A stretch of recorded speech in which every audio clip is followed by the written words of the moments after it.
This is West here.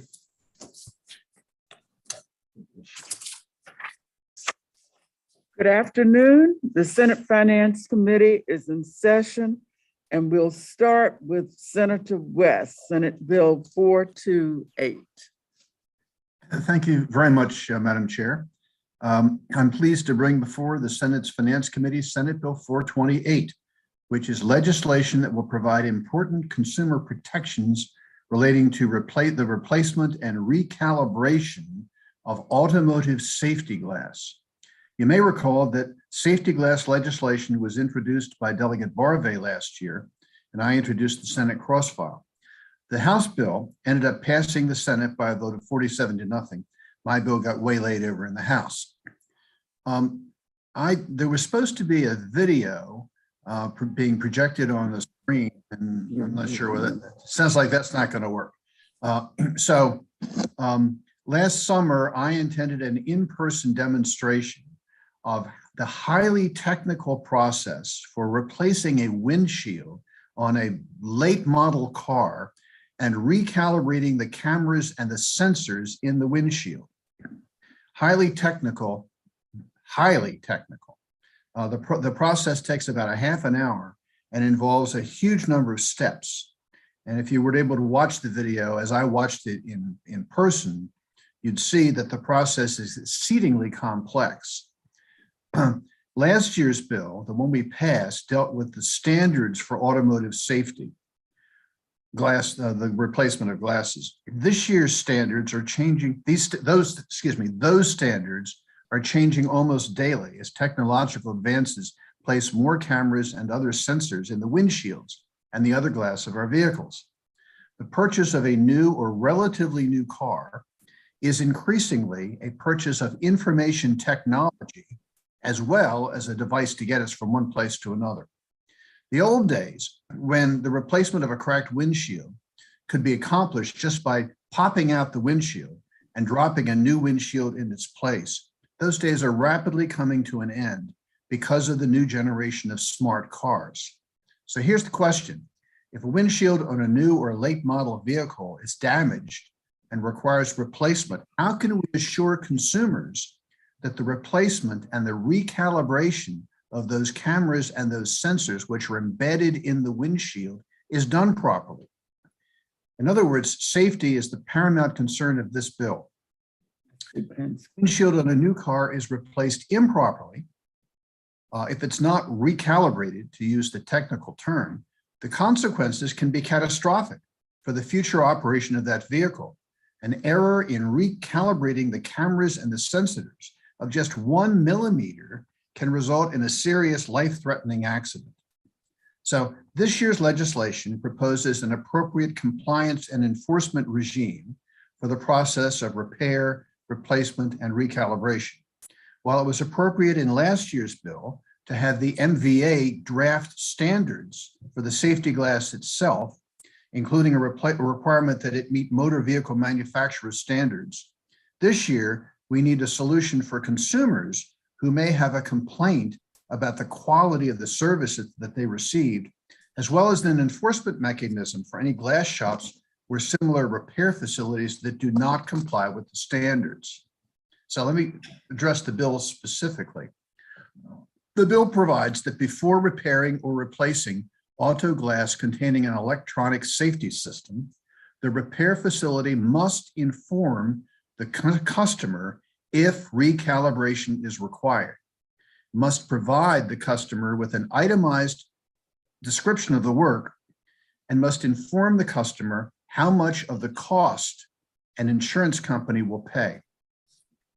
The bill states that an insurer may not be required to pay more than a, quote, fair and competitive price for the local market area, close quotes, for work performed to recalibrate the new window glass. The bill also requires the recalibration to equal or exceed the motor vehicle manufacturer's specifications. And then finally, if recalibration is required, but the auto repair facility cannot perform the work at all or can't perform it properly, the facility must inform the customer electronically or in writing that the motor vehicle should be taken to a certified dealership for that vehicle or another qualified auto repair facility.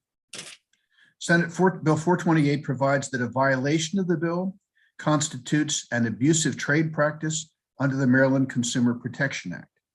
And the Consumer Protection Division of the Attorney General's Office will prosecute such offenses.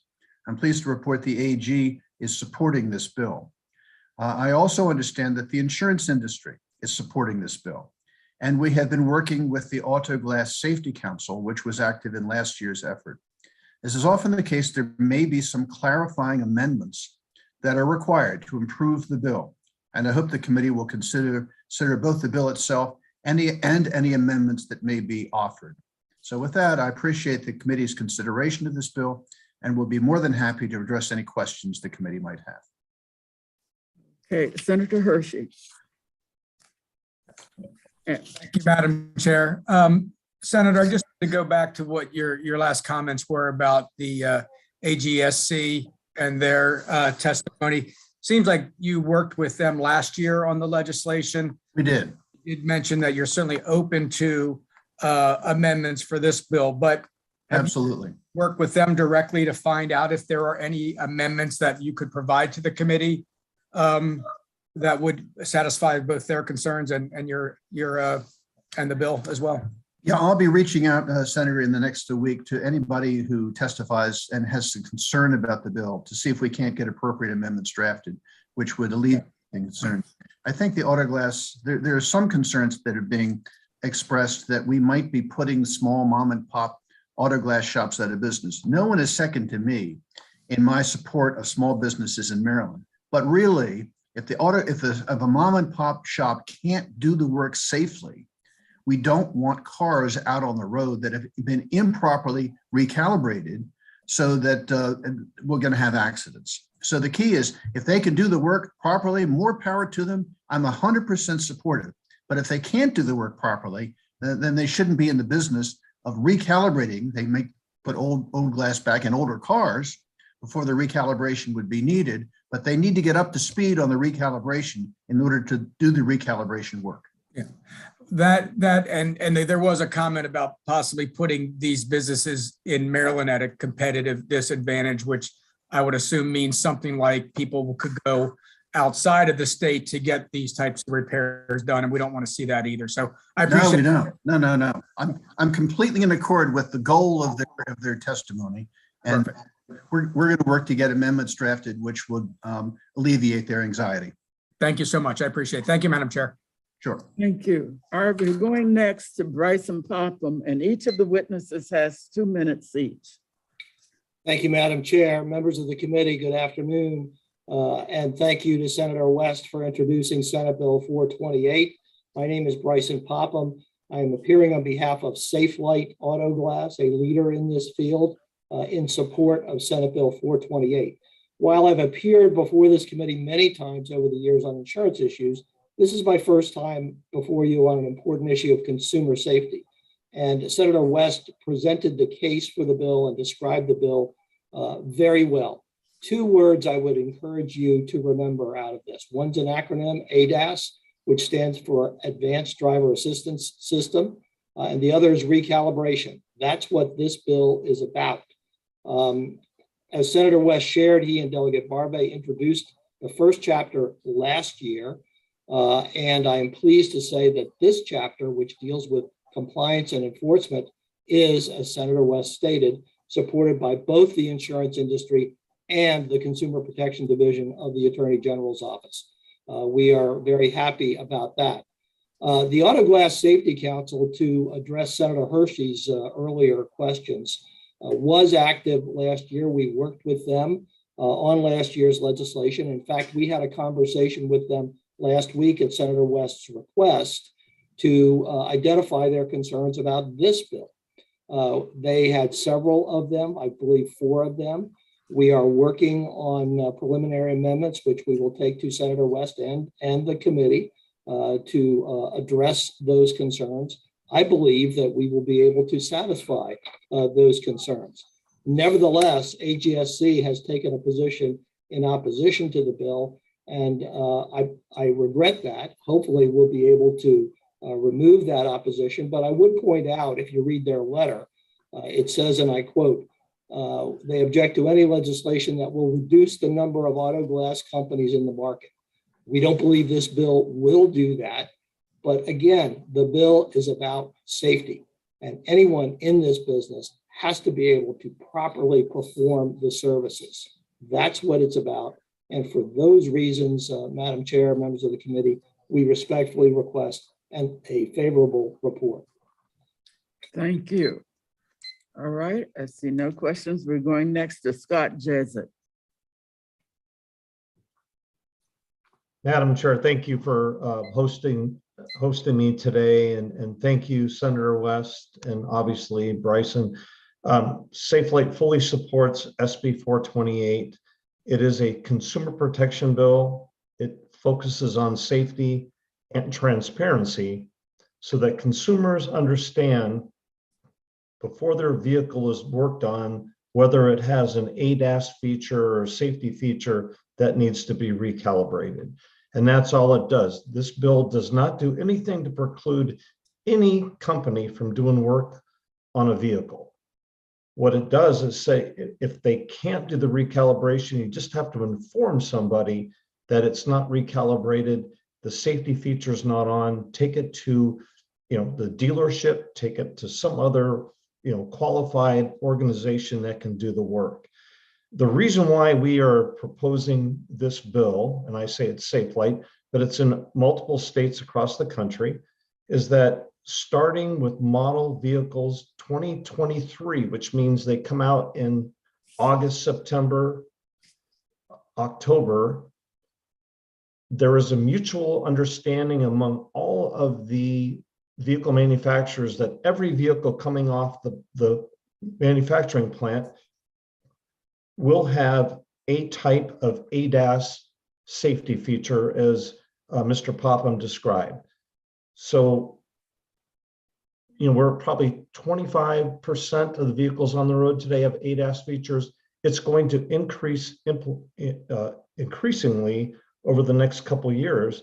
So it's important that consumers understand that their vehicle has a safety feature. It needs to be recalibrated. And that's the purpose of this bill. It does not say that people can't do a replacement of glass. It's about recalibration and making sure the vehicle is back on the road safely and consumers understand it.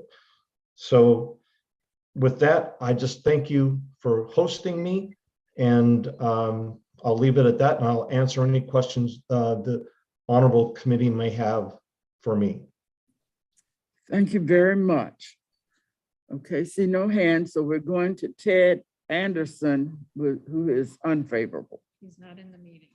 Okay, well, I understand he's not in the room, so maybe he changed. And what about him this Yes. last? All right, so we're going to Patrick Heflin. Good afternoon. Hello, Mr. Chairman and members of the Senate Finance Committee. My name is Patrick Heflin. I am a Maryland Regional Manager for Glass America, a national auto glass company with 6 locations throughout Maryland. Glass America installs approximately 10,000 pieces of vehicle glass in the state of Maryland in an average year. Last year, I testified in support of the auto glass replacement safety legislation that passed the Senate unanimously and was enacted. The legislation before us today, however, is complex economic regulations that presents great concern. The auto glass service industry is evolving to meet rapidly changing technology of today's automobiles. The new advanced driver assist systems, ADAS for short, do everything from alert drivers if they are drifting out of their lane to slowing the car down and braking if they neglect to do so. You may all have some or all of these features in your vehicle depending on its age.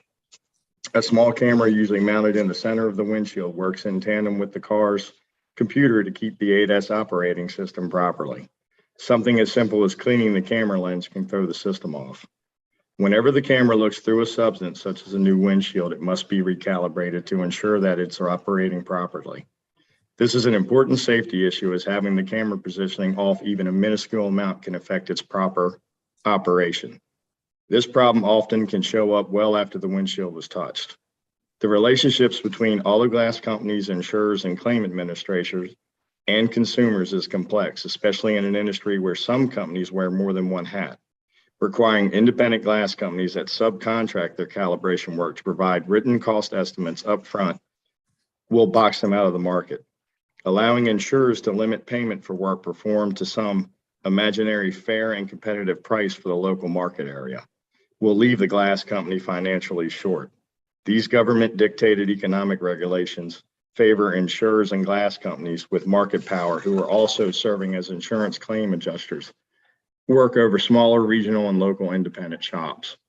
While issues of ADAS and calibration are important and are essential to the safety of vehicle drivers, their passengers and these economic questions worthy of study. Passing state legislation at this time might disadvantage Maryland companies and their consumers. Mr. Heflin, you're going over your 2 minutes. I'll be done just 1 second. Our concern is simply that the bill favors the more powerful segments of the industry at the expense of the smaller local players in the market and therefore is at best premature. Thank you for your opportunity to be here today. Thank you. Senator Kramer has a question. Thank you, Madam Chair. Mr. Heflin, let me ask you, where do you see in the bill, what language do you see in the bill that is causing angst and that you believe would favor one business over a different business? What language do you see in there that's causing you the angst? Just the way some of it's worded, it seems to favor larger businesses than the smaller businesses, the local mom and pop shops. Does it say anything with regard to, because I looked, I don't see it, but does it make any reference that I'm missing to perhaps volume of business where the work can be done or the square footage of the business? Or is this simply an interpretation that you are sort of in your mind sensing? Interpretation in my mind. I'm sorry? An interpretation in my mind. Yes, sir. Okay. All right. Got it. Thank you. Thank you. Okay, thank you. Seeing no more questions, this will end the testimony on this bill, and thank you very much. We're going next to Senator Penske, Senate Bill 493. Senator, as the sponsor, you have the time that you need, and then other witnesses will have 2 minutes each. Thank you, Chairman Kelly. Look, I won't take long. This is not a new concept. I know you have a busy schedule, but let me just take a couple of quick minutes. Look, the state of Maryland and your committee has done a great job on expanding coverage through the ACA, making extra effort to sign up as many people as possible. And that and your work has done a great service to provide healthcare coverage for people who previously were uncovered. But as I've been saying for a lot of years now, I think healthcare is a right and not a privilege. And I think we should really cover our citizenry from wall to wall. I think ultimately it saves us money by having everybody in the state having preventive healthcare. And unfortunately, that's not true with everyone. Some have Medicaid. Coverage is not where we think we'd like it in every case. And not everyone is signed up for ACA. So what this bill does, and it doesn't call for us implementing a Canadian style system tomorrow. It doesn't do that. What it does do is saying that Maryland should take the time, the next year or year and a half, to develop a plan of what a universal coverage in Maryland would look like. We can apply for a waiver. It doesn't mean the federal government would give it to us. But what would it look like? What would it cost? How would we do it? Whether you call it Medicare for all, whatever you want to call it, we should have a plan in place. I can tell you that Colorado, Massachusetts, Vermont have created plans. The state of Washington and Maine are in the process of developing plans. That clearly is the next step to build off of the ACA, is to ensure we have a proactive plan. And I'm not going to read the bill to you. Develop a program, and this does come from the bill, to provide comprehensive, affordable, and high-quality publicly financed healthcare coverage for all residents of the state in a seamless and equitable manner. Benefit package, primary care, preventive, chronic, acute, reproductive care, birth control, abortion, and hospital services. But a key component would be that we do it under a certain lens, and that is healthcare equity, reducing healthcare disparities, and increasing access. So it costs money to do a serious commission. I think we have the right players at the table as the bill's drafted. It might not be perfect, and I'm clearly open to other suggestions. I think we just can't drop the ball on this. And again, I would have wished we could have done this as many other countries in Western Europe or in Canada have done, because too many people fall through the cracks. And I think the next wave of reform is to ensure that we are protecting the whole populace and we can expand preventive care. As you know, we have an all-payer system. We received a waiver on hospitals, so we don't have hospitals for the poor and for the rich, and that's worked out through our waiver with the federal government. So, Madam Chair, members of the committee, I'm not going to hopefully berate you and overstay my welcome in terms of why I think we need a single payer of some type. This will be the first step, and I hope you consider it. And I'd be happy to answer any questions because I'm going to have to return to my committee. I know you do. And let me just ask, are you aware that both the League of Life and Health Insurers and the Maryland Hospital Association have signed up with written testimony that's the League of Life and Health is unfavorable and the Hospital Association is just informational. I haven't had a chance to read the hospital. Do you want to say anything about, or have you seen the position of the League of Life and Health Insurers? I saw that, Madam Chair, I saw the sign-up list. I didn't actually read it in substance, so I really can't comment on it. But if any of your committee members have any specific questions for what I shared, I'd be happy to answer. If not, I will beg your adieu. And you got a lot of people that do support and a lot of important organizations, but I just thought you might want to respond. I appreciate it. Are there any questions? All right, I don't see any of that at this time, and we'll certainly be able to share if they didn't send to you directly the other written testimony. Thank you very much, members of the committee and Chair Kelly. Thank you. All right, we're going next to Christy Fogel. And Well, I she's from apologize. Maryland Progressive Healthcare Coalition. Yes, I apologize. I'm actually at work on my work computer. I'm unable to turn on the camera. I'm sorry about that. Okay, Okay. if you're able to speak to us, that's fine. Okay, great. Thank you so much. Chairwoman Kelly and members of this committee, thank you for the opportunity to speak with you about this today. My name is Christy Fogel. I'm an emergency trained physician assistant, and I'm founder of the Maryland Progressive Healthcare Coalition. I'm a resident of Baltimore County, and I've been practicing medicine in and around the Baltimore region for the past 8 to 9 years. As a healthcare provider, I speak on behalf of the patients who are insured by the private for-profit health insurance companies, who many consider to be covered. As an ED provider, I have seen patients like this every single day for years. I've seen diabetic patients who come to the ER in crisis with blood sugars in the thousands because they were forced to ration their insulin. I've seen cancer patients who avoided chemotherapy because they didn't want to bankrupt their family. From these patients, ED providers like myself frequently hear, how much is this going to cost? My insurance won't cover this. I can't afford the bill and I'll take my chances. I've had many of my patients get up and walk out against medical advice when I attempt to admit them to the hospital, and these are insured patients. As you can imagine, this is not what I went to school for. Prior to the COVID-19 pandemic, 80 million people, or nearly half of all adults under age 65, were uninsured or underinsured in this country. In Maryland, with the ACA fully expanded, that still equates to over 257,000 patients still left uninsured. Due to the COVID-19 pandemic, over 27 million more individuals nationwide have lost their employer-sponsored health insurance. This committee must address the growing crisis that faces Maryland patients, which has only worsened under the COVID-19 pandemic. Maryland patients need the General Assembly to step forward to ensure that they stop falling through the cracks of a broken healthcare system that has been complicated by multi-payer administrative costs and an emphasis on profit over patient care. SB 493, if enacted, will take an important step towards providing the universal and equitable coverage that Maryland patients desperately need by establishing a commission on universal health care. On behalf of my patients and our community, I ask that you pass this measure with a favorable recommendation because Marylanders deserve the basic human right to health care. Thank you. Thank you. I don't see any questions, so thanks so much. We'll go next to Jared Shablin. Good afternoon, Chairwoman and honorable members of this committee. Unfortunately, if I turn my camera on out here on the shore, my internet will crash. So I ask if I can just use my voice. That's fine, and you have 2 minutes. Thank you. I am submitting testimony in favor of Senate Bill 493 on behalf of the Lower Shore Progressive Caucus.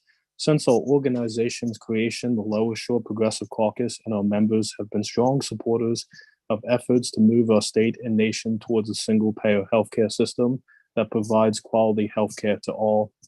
Unfortunately, on the Eastern Shore of Maryland and communities of color here and across the state have felt the brunt of our broken and immoral healthcare system. Under our current healthcare system, there are discrepancies in care between white and minority patients. In addition, rural areas like the shore have a dangerous lack of access to vital healthcare services, resulting in most of us traveling over 2 hours or to a different state for care. Finally, there are still so many within our community and around the state who are still uninsured or underinsured. These issues have showed that one thing is clear. We need to create a Kerwin-like committee to study how these issues can be addressed and how universal healthcare coverage could be achieved.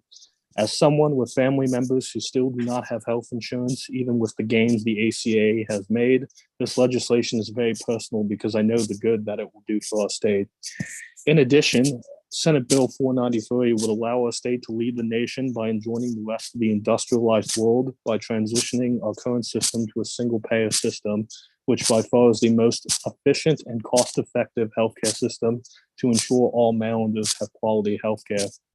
Senate Bill 493 would accomplish this first step by creating and funding a commission to collect information needed to develop a plan so that Maryland can join the rest of the industrialized world by implementing a single-payer healthcare system and ensuring that it provides quality healthcare to all Marylanders.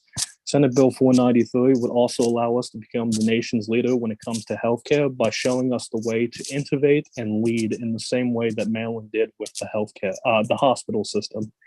This commission will show the people of Maryland that their legislators are committed to lowering the cost of healthcare, providing more coverage for things like mental health and dental, and ensuring that all Marylanders have health insurance. The Lower Shore going over your 2 minutes.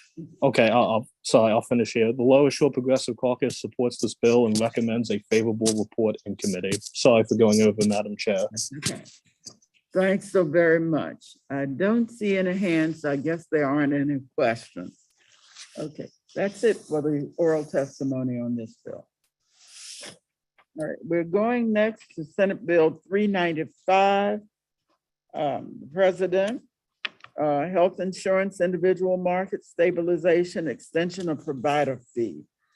And they're having some technical issues, so we need to start with Michelle. all right, there are some technical issues impacting some of the sponsor panel. So we'll start with Michelle Everly. And you have 2 minutes, Michelle.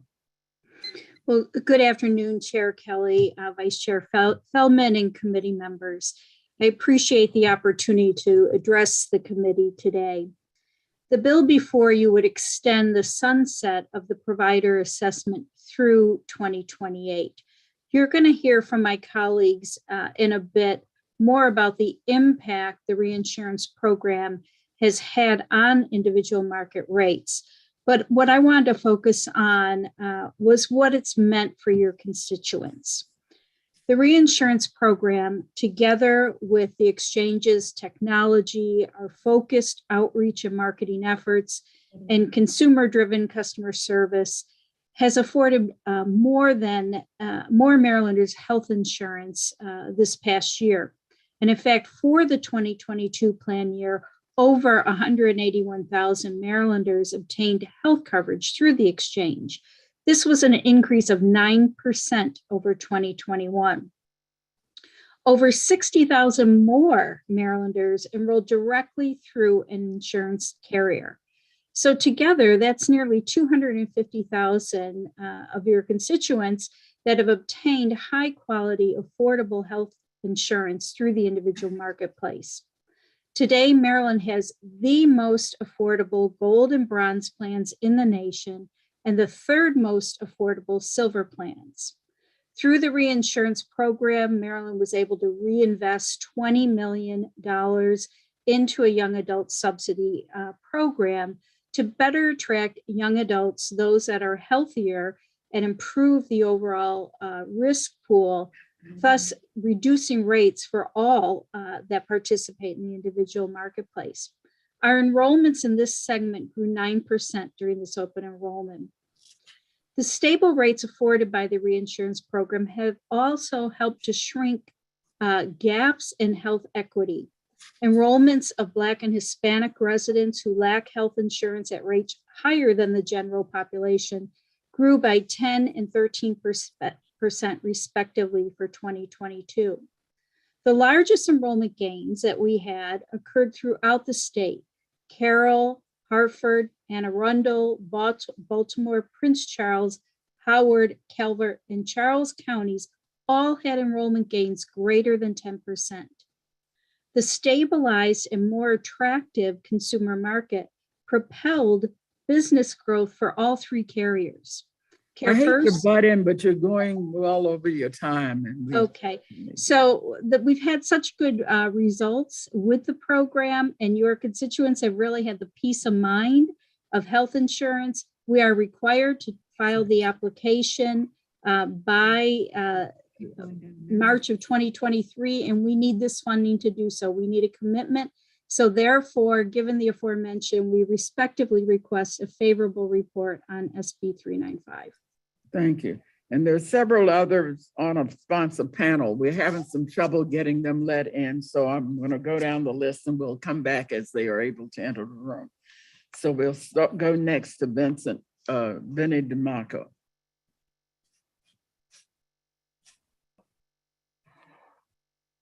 Thank you, Madam Chair. I appreciate this opportunity.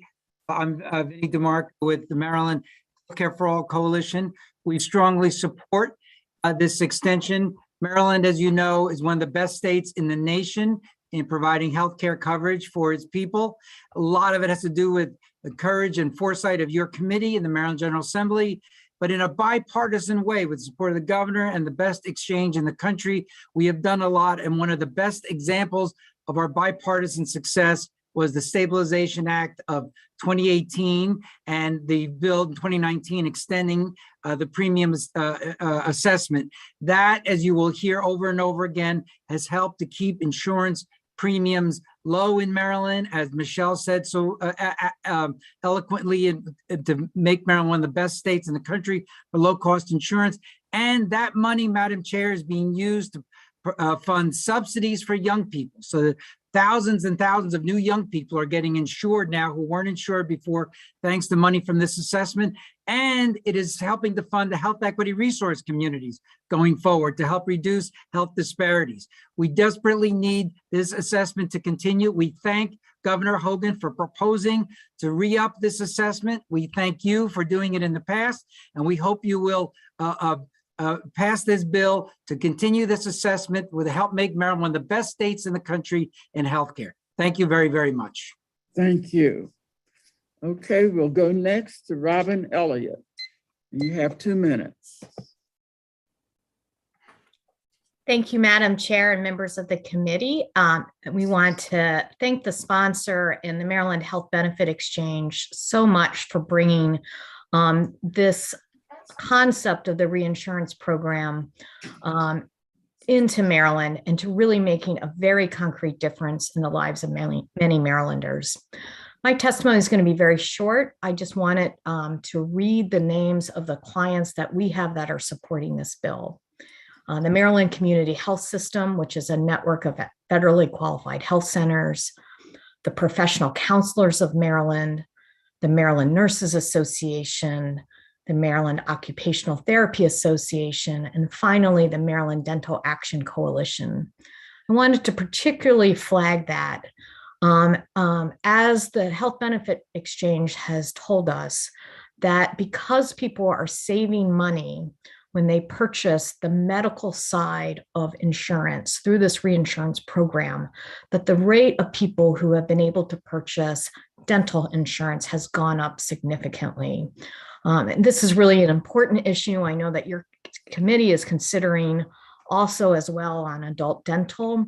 So I just really wanted to highlight that for you, and thank you for your time and all of your work on this issue. Thank you. I see Senator Reedy's hand. Do you have a question for this witness, Senator? I have a question when the proponent panel is done. Okay. All right. We'll come back to you. All right. Deborah Rifkin. Hello, Madam Chair, members of the committee. My name is Debbie Rivkin. I'm Vice President of Government Affairs for Care First Blue Cross Blue Shield, in strong support today on Senate Bill 395. I'm going to be very brief because I have submitted written testimony as well. But Care First has always been a strong supporter of the state's reinsurance program, and we continue to be a strong supporter and believe it's imperative that the program continue for years to come. As you know, the program has been extremely successful in reducing premiums, increasing enrollment, and stabilizing the individual market. Kudos to Maryland. We are the best reinsurance program in the country. Before the reinsurance program, insurers were proposing rate increases year after year that were ranging anywhere between 25% to 33% increases. And that was between 2017 and 2019. And without the reinsurance program continuing, we will see individual premiums jump back to where they were pre-2019. What that will do is it will cause many to drop their coverage. Those will stay uninsured and not try to get covered. And ultimately, that will increase the uncompensated care costs in the state. As I know you will be hearing from the Insurance Administration and the administration, you've already heard from the exchange. We strongly support that this bill must pass this year with the existing assessment that's in the law. Because of all the unknowns in the amount of the federal pass-through dollars that the state may receive in the future, reducing or changing the assessment at this time would increase the risk that there will be a shortfall in funds in the later years of the reinsurance program through 2028. Therefore, we think it's extremely important that this bill, as drafted and introduced, receives a favorable report. Thank you. Thank you. Our panelists are back. All right, the panelists is returned. And so we're going now. Each panel member will have 2 minutes, and we're going to start with Jake Whitaker. They're all in a room together. They're going to be. They're muted. They need to unmute. You need to unmute.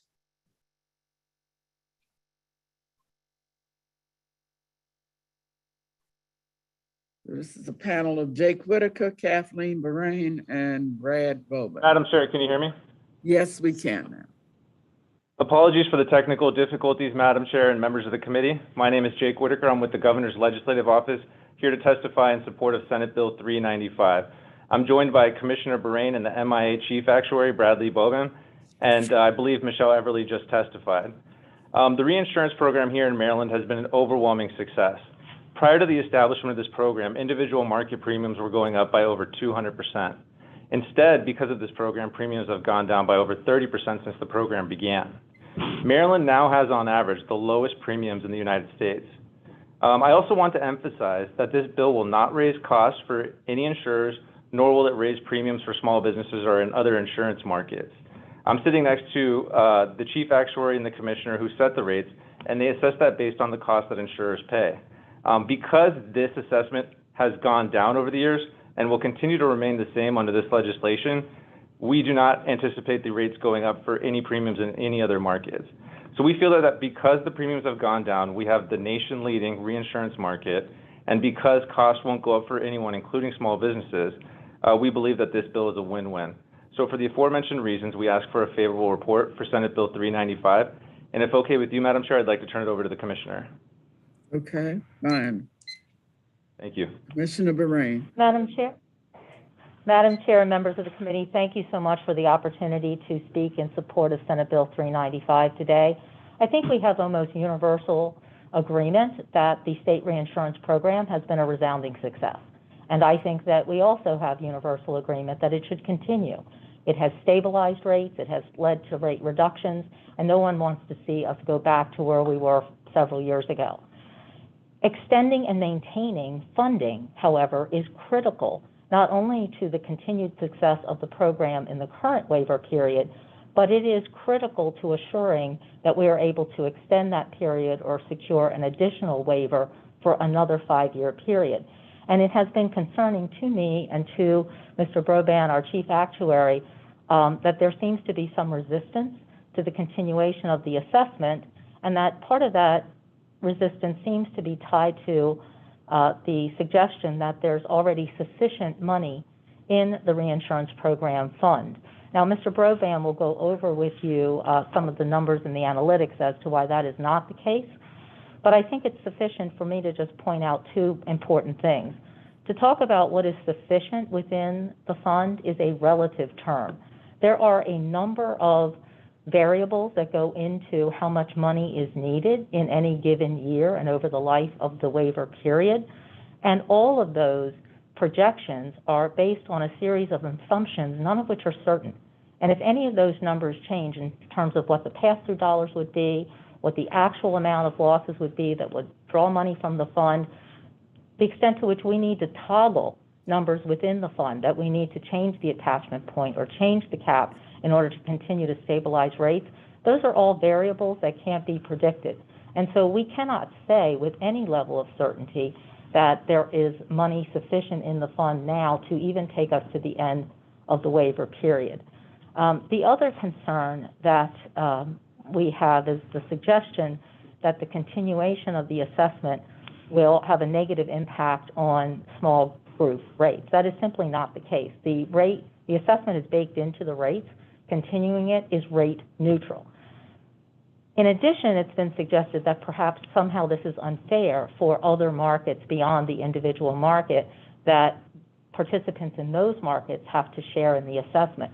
But what I would suggest to you is that the individual market is the market of last resort, and there is an extremely fluid influx of people in and out of the individual market when they lose jobs, when they make changes, when they have changes in life circumstances, when they go from an employer-based plan into a different setup, they have the ability to go to the individual market and immediately obtain high-quality, affordable, and often subsidized health care insurance.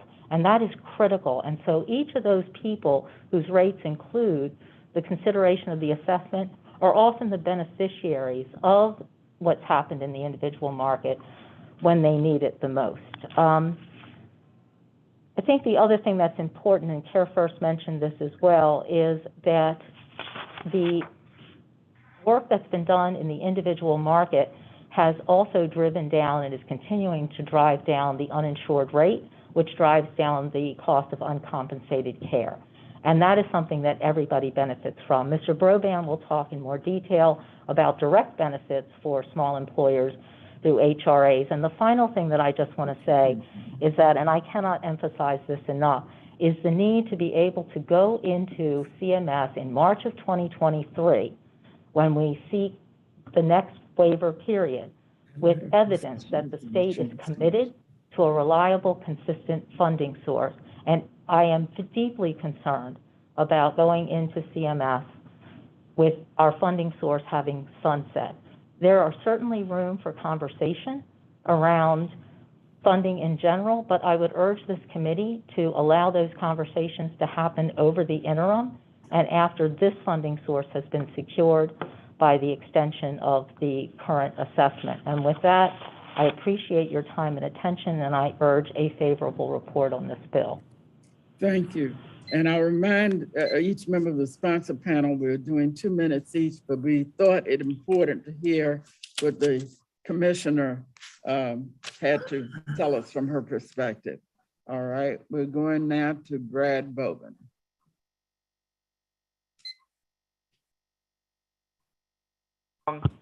I would just like to reiterate what's been said multiple times, that the extension of this fee has no rate impact, that rate changes are driven by claims and underlying costs.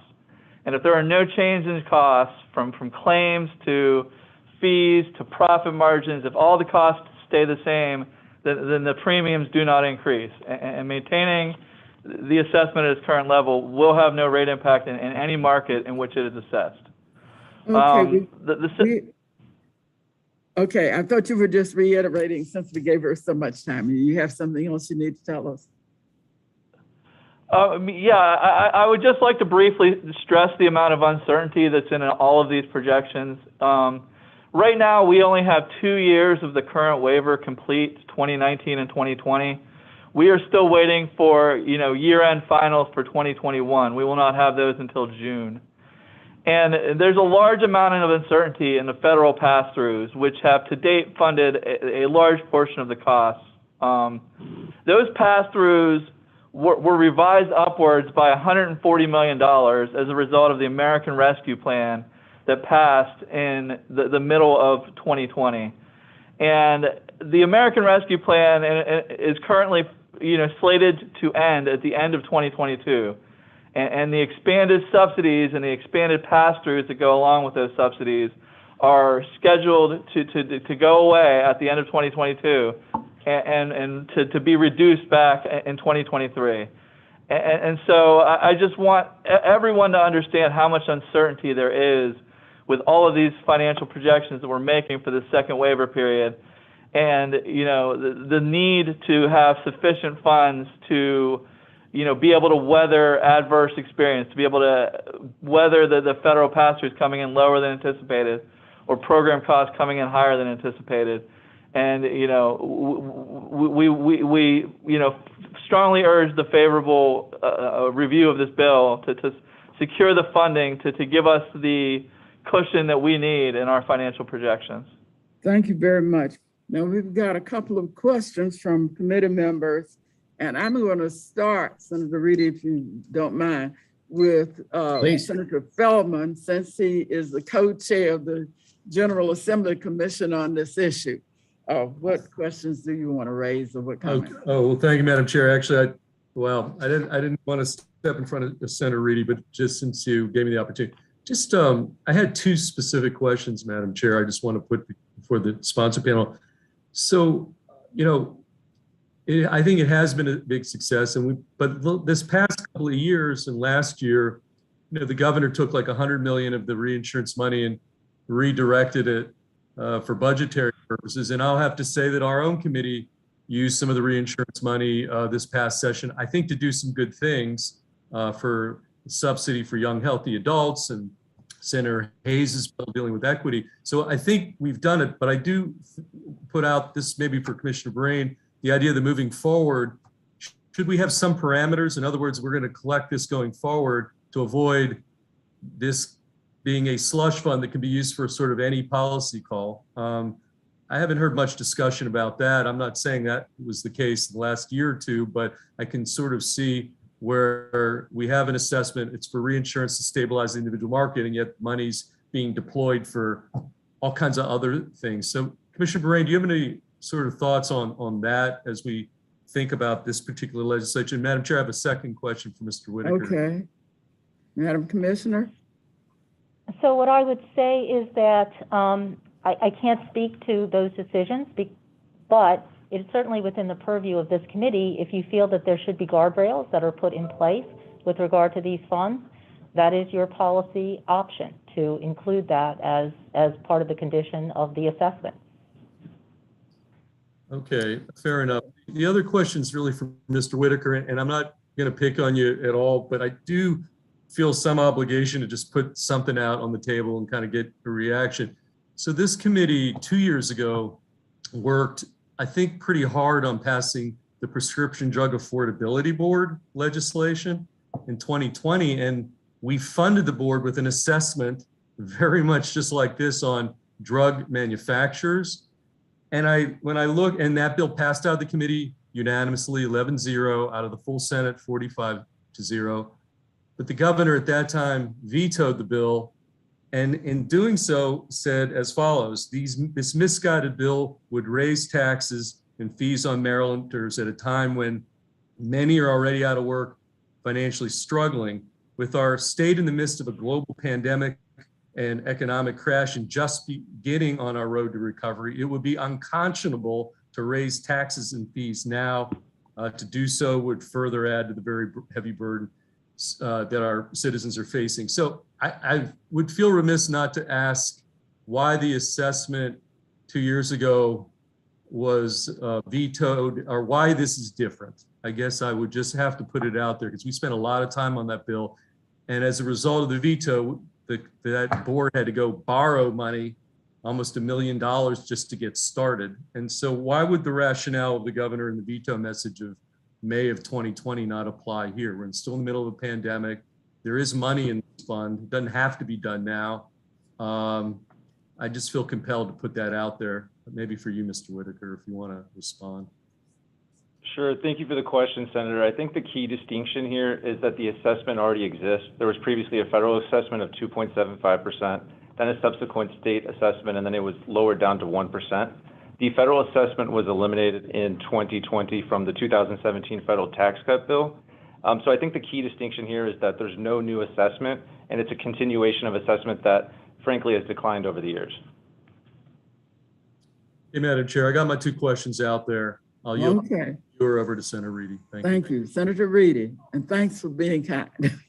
No, sure. Thank you very much. And I might have a couple of questions here. I've familiarized myself with this. I was in a different committee when it passed in 2018. I remember a lot of the discussion. So I've been looking over a lot of these issues, and a lot of groups are lined up in support of this. I guess my question is, I agree that it's great that the rates have stayed stable. I mean, obviously, we don't want a situation where rates are rising dramatically, and that's certainly a good thing. The question about the 1% assessment, so we're putting this on. What is the argument against having a trigger whereby if we reach a certain amount of surplus, the assessment is not charged? Because this is an assessment and it does get passed down. So I don't know if, and I wanted to wait to the end of the panel because I'm not sure, maybe who's the best to ask that question for, but why would the idea of putting this in perpetuity when there's a lot of moving parts, we're seeing changes with, and I know it's referenced earlier with some of the testimony, changes with ARPA. We have a young adult program now. So I don't know if maybe the department can answer or one of the other. I'm sorry to be so open-ended, but several of you I've talked to over the years. So I'm just curious if somebody. Well, you want to ask somebody in particular because we do have a lot of other witnesses on this. And then let me ask the department. What having a trigger mechanism so that you don't just have this assessment go on in perpetuity. Couldn't that be a guardrail that we explore? So that absolutely can work in theory, and it makes sense to explore that. There's research that has to be done, but I think really Mr. Brobin can best explain what you would need to sort of tee up in order to have the right trigger and the right formula. Yeah, I mean, I think the concept of a trigger is a sound one, but the question is the level of the trigger, and the waiver is for a 5-year period at a time. So, and in general, we're not collecting enough every year to pay for the program. We are relying upon federal pass-throughs and excess federal pass-throughs from past years and excess state funds from past years to pay for future years. So we would need to have a trigger that takes into account a longer-term projection. And just for some scale for you, right now at the end of 2021, which isn't yet final, but is 75% finalized, we're projecting that we're going to end with a $477 million balance. And we are projecting that the 2022 program costs are going to be $492 million. So our balance is about enough to pay almost 1 full year of the program. And we want to make sure that we have enough money to ensure that we can pay for 5 years of the program, even if federal pass-throughs come in, significantly lower than we are projecting, because, the federal pass-through is the key unknown that we don't can control, and that there's a lot of variability between state and between year to year in these federal pass-throughs. So, certainly the concept of a trigger is a sound one, but I would just urge it to be set conservative enough to ensure that we know that we're going to have enough funding for the whole 5-year period. And we don't want to whipsaw the market. I appreciate that answer. I could go down that road a little further, but I understand we have a lot of folks testifying, but I do appreciate the answer. And one more question. And so my understanding, and I didn't know this in 2018, but that this fee, it applies only to fully insured health plans, and it doesn't apply to some of the other types of plans in the market, including self-funded coverage. So why should one group pay and not the other? We don't have authority to assess self-funded plans. We just lack the authority to do that by virtue of the ERISA preemption. Okay. I might like to talk to some other folks about that subject, but I appreciate it, Madam Chair. Thank you very much. Thank you. All right, we're going next to Dana Kaufman. Thank you, Madam Chair, members of the committee. My name is Dana Kaufman. I'm here on behalf of MedChi, and MedChi is in support of this legislation, but with an amendment. And the amendment is really to address some of the issues that have just been raised by Senator Feldman and Senator Reddy. And that really is looking at the assessment and how it is being used and applied, and whether or not any changes could be made. Now, to be clear, MedChi is fully supportive of the state reinsurance program. We think it has been successful in reducing the coverage for individuals and increasing access. But given the fact that this legislation would extend it to 2028, and there has been, as you've heard, issues raised, we do think it is appropriate before we do an extension, or while we're doing the extension, to also sit down and really look at some of these issues and make sure that this assessment is being used for the purposes intended, and also that the assessment is equitable across all insurers. So we would be very supportive of being a part of that process, but we do think it is time. MedChi has always been on the record that the assessment should be equitable among all carriers. So thank you very much. Thank you. All right, we're going next to Matthew Celentano. Unfavorable. Good afternoon, Madam Chair, members of the Senate Finance Committee. Thank you for the opportunity. My name is Matt Celentano, here today on behalf of the League of Life and Health Insurers of Maryland, in respectful opposition to Senate Bill 395. I want to make it very clear from the beginning that every single health insurance carrier in Maryland is in complete support of the reinsurance program.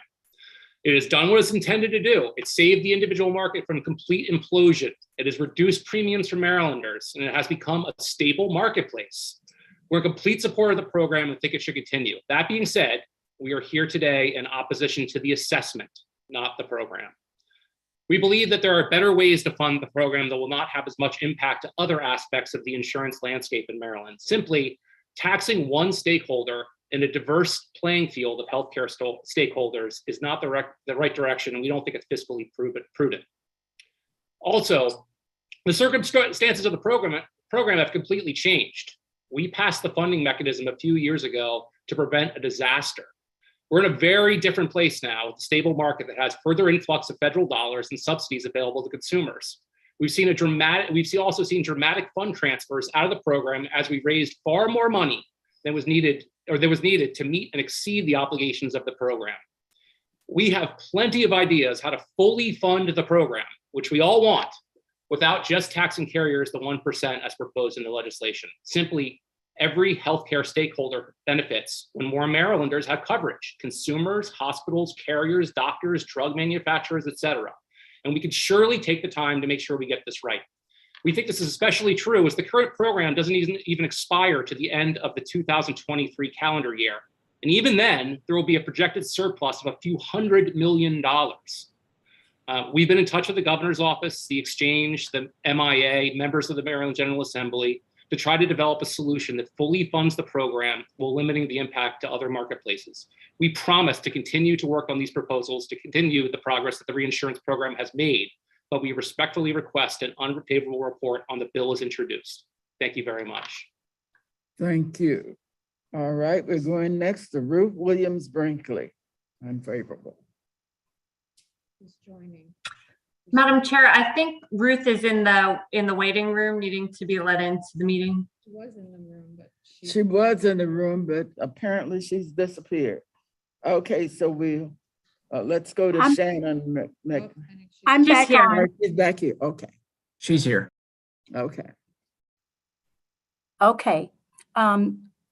So good afternoon, Chairwoman Kelly and members of the Finance Committee.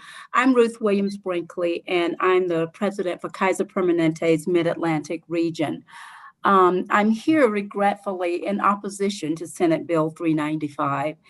I represent both a health system and a health plan that represents and provides care to over 800,000 people in the region, of which 460,000 are Marylanders.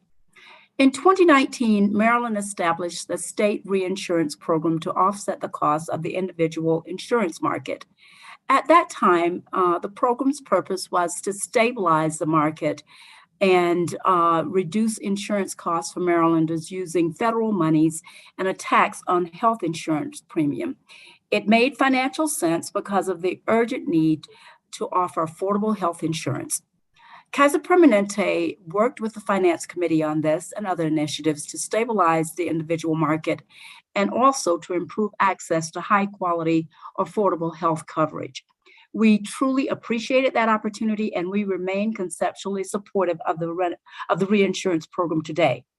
I commend Governor Hogan and the General Assembly for seeking innovative ways to offset insurance costs for Marylanders. However, today, the landscape has changed, especially due to the devastating impact of COVID-19 on health, productivity, employment, and the financial fitness of our communities. As a result, extending the state tax through 2028 may not be the best approach, and let me tell you why. First, while the approach in the governor's proposal has offered some benefit, this financing strategy has outlived its usefulness and intended purpose. More recent efforts, such as the American Rescue Plan and Young Adult Subsidy Program, are great examples of novel approaches to keep health insurance affordable and improve the risk pool in Maryland. With an improved risk pool, the state may need less tax revenue to support the program. Continuing this program and the proposed tax increases and the costs for those hit hardest by the pandemic, it just hits that group of people very hard. And this is a group of people who can least afford it. These are small businesses and their employees, as well as individuals and families who purchase their own insurance. While it may appear that the insurance— I hate to butt in, but you're over your time. Okay, thank you, Madam Chair. If I could just spend one last second. We're all committed to insurance affordability and to safeguarding the resources of Maryland. It is part of our promise to the people we all serve. For these reasons, I encourage you to reconsider this approach and vote unfavorably for Senate Bill 395. Thank you. Thank you. We're going next to Shannon McMahon. Madam Chair of the committee. You need to unmute. I think I'm unmuted now. Hi, how are you? Thank you very much, Madam Chair, members of the committee. I'm Shannon McMahon. I'm the Executive Director at Kaiser Permanente, and I'm here also in opposition to the bill. You've heard a number of things from opponents and proponents, and I think there are three really key things that I want you all to walk away from my testimony today. First, as many of you know, I've worked here in Maryland and in other states, and I worked in particular on Medicaid waivers. And since leaving the state, have been working also on exchange waivers in other states. They are rooted in a nearly identical process that's codified in federal law that grants states the ability to design programs that meet the needs of the market. In the case of a 1332 waiver in particular, federal law specifically allows states to work with the federal government for approval of waivers that are between 1 and 5 years in length. So there's no requirement for a 5-year waiver. I want to make sure that the committee is clear that federal law does not require a 5-year waiver. From our perspective, we think there's an opportunity here based on the things that you've heard on the financing side, which is the second point I'd like to raise, that the state could consider a 1-year extension of this waiver to really dive in and identify the interactions between the various programs that you've heard about, the young adult subsidy, the ARP, some of the whether or not some of the reinsurance mechanisms are appropriate. And it is our belief that in consultation with CMS, the state has the ability to do this and could do so through plan year 2024, allowing time for further public notice under both the federal and state waiver review processes. We recommend very strongly that this time be used to allow impacted stakeholders to spend the legislative interim reviewing the program, and through this review, find a long-term sustainable way to fund this program, as well as to study how and whether it continues to assure affordability of coverage and care. And finally, I just want to leave you with one thought. You've heard a lot of numbers just in the last couple of hours, but I do think it's really important to know that if a waiver renewal were to be filed now, the exchange has proposed to collect and spend $3.5 billion over 5 years, which is nearly double than what has been spent over the term of the current waiver. We believe that this is strong evidence to support the need of a review of the current assessment and to assure that the reinsurance program sustains, but does not inappropriately tax healthcare to pay for healthcare. I hate Thanks to for butt the in, opportunity. but you're over time. I am done. Thank you very much for the opportunity. Thank you. We're going next to Kimberly Robinson.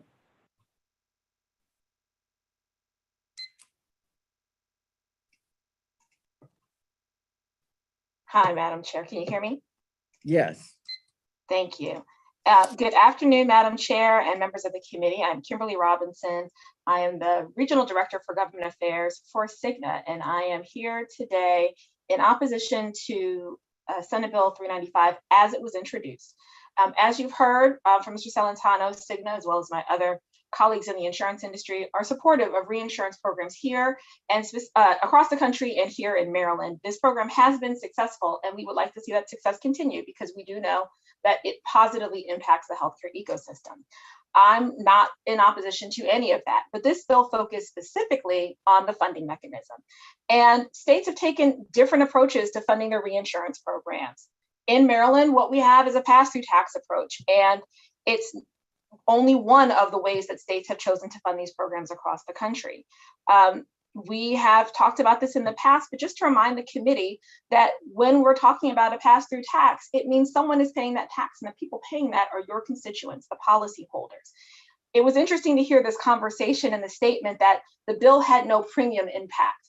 So I guess you could say this bill has no premium impact as it's not increasing the existing tax, but to say that as if the bill isn't reflective of an existing premium impact isn't quite accurate. The premium, as actually the actuary from the MIA reflected, is already baked into the rates. It's in the rates, and the people who are in insured products in the state of Maryland are the ones who are paying for this tax. And right now, when we talk about the business community who's paying this tax, they're based on the most recently available numbers from the MIA. The report is off by 1 year because they haven't posted the most recent numbers, but based on the most recent data available, there were only 351,722 group insured, fully insured contracts in the state at the time. That's who's paying this tax in a state of 6 million people.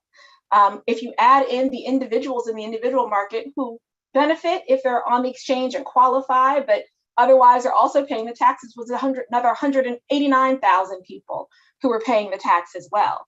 And so when we talk about what this tax is doing, it's benefiting all 6 million Marylanders, but you're only asking for just better than 10% by covered lives by head to pay for this tax. And that just does not seem the most sustainable or reasonable way to fund a really important program.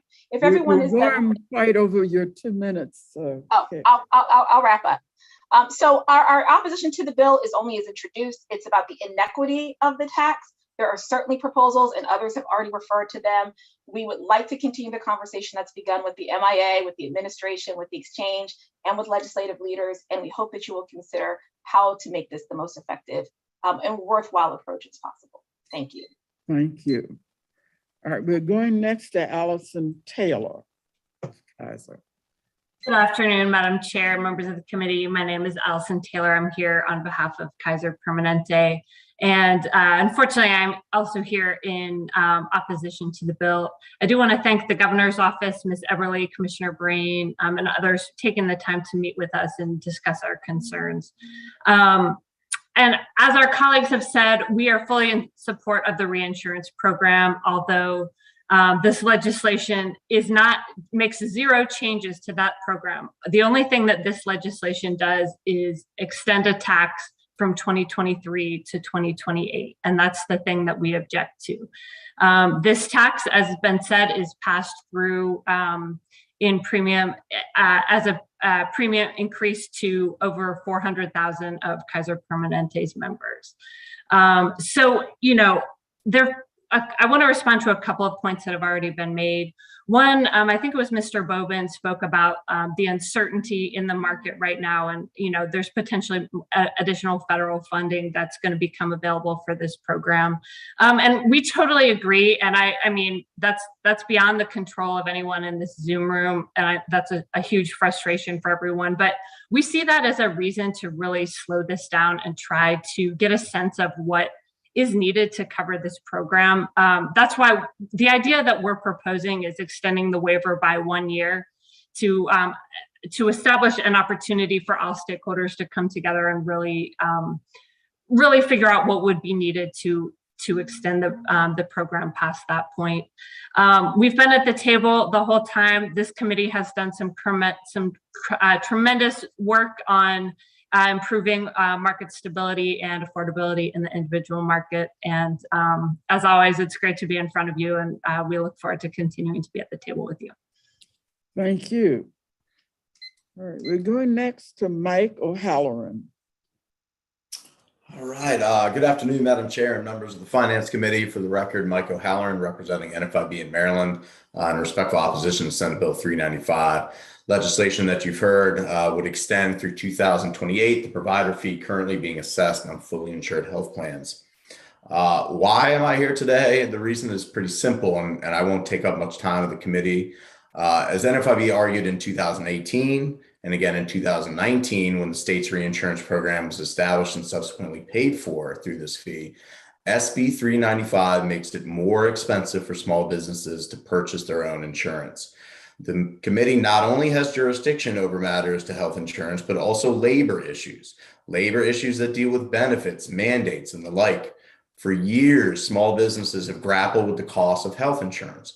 They want to provide it to their employees. It's a benefit that helps attract and retain employees. You're going to be hearing from me ad nauseum through the remainder of session about the severe labor shortage that our small businesses face, and small businesses, medium business, large businesses.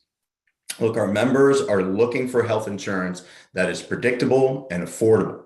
SB 395 may promise lower rates for coverage a vast majority of small businesses don't use, but it does drive up the cost for them, both those that are fortunate enough to afford it now and those that would like to offer it, but with a provider fee lumped on, put it out of reach. Additionally, this committee was told this fee would be temporary before. Sadly, it doesn't seem like that's the case. I thank you for your time, but we respectfully request an unfavorable committee report on Senate Bill 395. Thank you. Thank you. All right, we're going next to Laura Bogley. Thank you, Madam Chairs and members of the committee. I'm Laura Bogley, Director of Legislation for Maryland Right to Life. On behalf of our members and the 10,000 human lives lost to Medicaid abortions each year in Maryland, I strongly oppose Senate Bill 395, which will extend funding to abortion providers in the form of medical care provider reimbursements. As Maryland legislators, you have taken a sworn oath to defend the Constitution, which includes a duty to protect life, liberty, and free exercise of religion. But with this bill, you're authorizing an extended tax assessment on health insurance providers that forces them to provide coverage for abortion against the rights of conscious and free exercise of religion. This bars certain providers from doing business with the state. According to the Maryland Department of Legislative Services, taxpayers are being forced to fund $6.5 million for nearly 10,000 elective abortions a year under the Medical Care Programs Administration Medical Care Provider Reimbursement Program. With this bill, you will be authorizing the transfer of $100 million per fiscal year to that reimbursement program. With this bill, you also will be authorizing an additional appropriation of $8 million in assessment fees to be transferred to the Community Health Resource Commission. The commission has served as a pass-through entity for Planned Parenthood. And in 2020, we know they awarded at least 2 COVID relief grants to Planned Parenthood in the amount of $76,895. This bill asks you to transfer fees collected for services required under Section 9010 of the Affordable Care Act as of 2016. However, those fees were repealed in 2019, and you no longer have an obligation to assess those fees. As far back as 1980, the Supreme Court has held that there is no constitutional right to abortion funding. Nevertheless, Maryland is one of only 4 states that forces taxpayers to fund elective abortions. However, there is bipartisan unity on prohibiting the use of taxpayer funding for abortion. In fact, 54% of people surveyed in January 22 say they oppose taxpayer funding for abortion. If you collect provider fees, 81% of people agree they should be used to prioritize the state's interest in preborn human life and life-saving alternatives to abortion. For these reasons, we respectfully urge you to vote against Senate Bill 395 and any other measure to allocate public funds to abortion providers. Thank you. Thank you. All right, that ends the testimony on this bill. Senator Reedy. Thank you, Madam Chair. I was curious if I could, is it Kim from Cigna? Is she still on? Kimberly Robinson. Yeah. Hey, Kimberly. Hey there. Could you just talk briefly about the one biggest concern that I see is the impact of the pass through on premiums? What's one thing I've also been reading just about with the testimony and everything? I mean, is how much of an impact on premiums is the pass through as we talk about? Because we're talking about the assessment and whether to keep it in place, how long to keep it in place for. Could you comment on that? Sure. There was a conversation that this was based originally on the federal health insurance tax, which was set at 2.75%. The feds never put that tax into motion because there was a tremendous lobbying effort against it because they understood it was going to raise premium. And that's ultimately why the federal government did away with it. A few states, then took the opportunity to try to sort of substitute them in for the space the feds chose not to occupy, Maryland being one of them, and started with the 2.75% in the first year of the assessment. It raised a lot of money, and even in that year, it was clear it was more money than the program needed. And so the General Assembly did, being aware that it was adding 2.75% to the premium every policy, brought that rate down to the 1%, which was certainly improvement. But it doesn't mean that it's not still adding to the premiums that Marylanders are paying. It is baked into the rates. As I said, you heard earlier today, stated by another witness, it is baked into the rates. And so while passing this bill doesn't increase what's being baked in, it keeps it what it is. Not passing the bill would take it out of the rates. Now, of course, we aren't here to say don't fund the program. The program absolutely should be funded. We just think, given the small part of the state that's on this side, carrying that weight, there's probably a much more equitable way to fund the program that allows for all of the people who benefit, being Marylanders, to participate. Yeah, because we're not it's not saying it's an increase because it's not, but it's a question of whether we're spreading it the way we should as far as, okay. All right. It's maintaining the existing increase, right? It's not Madam Chair, thank you. It's maintaining. Okay, thank you. All right, now that ends the testimony on that bill. We're going next to Senate Bill 407, and it's being heard jointly with a representative from EHE, Education, Health, and Environmental Affairs. So we'll invite Senator Lamb to pitch in and to help us get through this one. Okay, at this point, let's start with Jake Whitaker. We have a sponsor panel. There are 4 individuals on the panel. Each one will have at least 2 minutes. So you've got a total of 8. And then other individuals testifying on this legislation will have 2 minutes each. Thank you, Madam Chair, Mr. Vice Chair, members of the committee. My name is Jake Whitaker, for the record, with the Governor's Legislative Office, here to testify in support of Senate Bill 407. I'm joined here by Secretary of Health Dennis Schrader, the CEO of the Maryland Hospital Association, Bob Atlas, and Dr. Guyton, the Chief Nursing Officer at the University of Maryland Medical Center, Midtown. If passed, Senate Bill 407 will establish a long-term framework to enable the Secretary of Health to take immediate and decisive action to alleviate future healthcare shortages and this limitation will be for 180 days for the shortage. Under this bill, the Secretary can ask the health occupation boards to expedite their licensing processes to temporarily allow out-of-state licensees, retirees, or inactive practitioners, and certain students to practice in Maryland. Senate Bill 407 requires the criteria used by the Secretary to determine the existence of the staffing emergency to be established through regulations. We think that this regulatory requirement is important because it allows stakeholders, including the health occupation boards, to have a say in this process. I want to thank the stakeholders, including the health occupation boards, the industry representatives who contributed to this bill, as well as the amendments. Finally, I'd like to give a sincere thank you to Maryland's frontline medical workers and the clinical staff supporting the state's testing and vaccination efforts who have worked tirelessly to keep Marylanders safe. By passing Senate Bill 407, as amended, we hope to provide much needed relief to Maryland's healthcare heroes. For the aforementioned reasons, we respectfully request a favorable report as amended for Senate Bill 407. And if okay with you, Madam Chair, I'd like to turn it over to Secretary Schrader. Okay, fine. Thank you. Good afternoon, Chair Kelly and Pinsky and members of the committee. For the record, I am Dennis Schrader, Secretary of the Maryland Department of Health. I respectfully request the committee's favorable consideration of Senate Bill 407 and acceptance of the consensus amendments that have been introduced. Since the beginning of the COVID-19 pandemic, our efforts have been focused on ensuring sufficient hospital capacity, acquiring adequate protection for personnel, making sure that COVID-19 tests were available, building a contact tracing infrastructure, and creating vaccine distribution channels to make sure everybody has access. Through the incredible work and sacrifice of thousands of healthcare heroes and the vigilant efforts of our state citizens, we have had one of the best responses in the country, and we're fortunate to have one of the lowest case rates in the nation. We also emphasize that Marylanders should get vaccinated, including a booster dose. Senate Bill 407 is forward-looking and will provide the long-term foundation to alleviate future crisis staffing shortages and incorporating Maryland's first pillar of its COVID response. The provisions also have a limited time period of 180 days.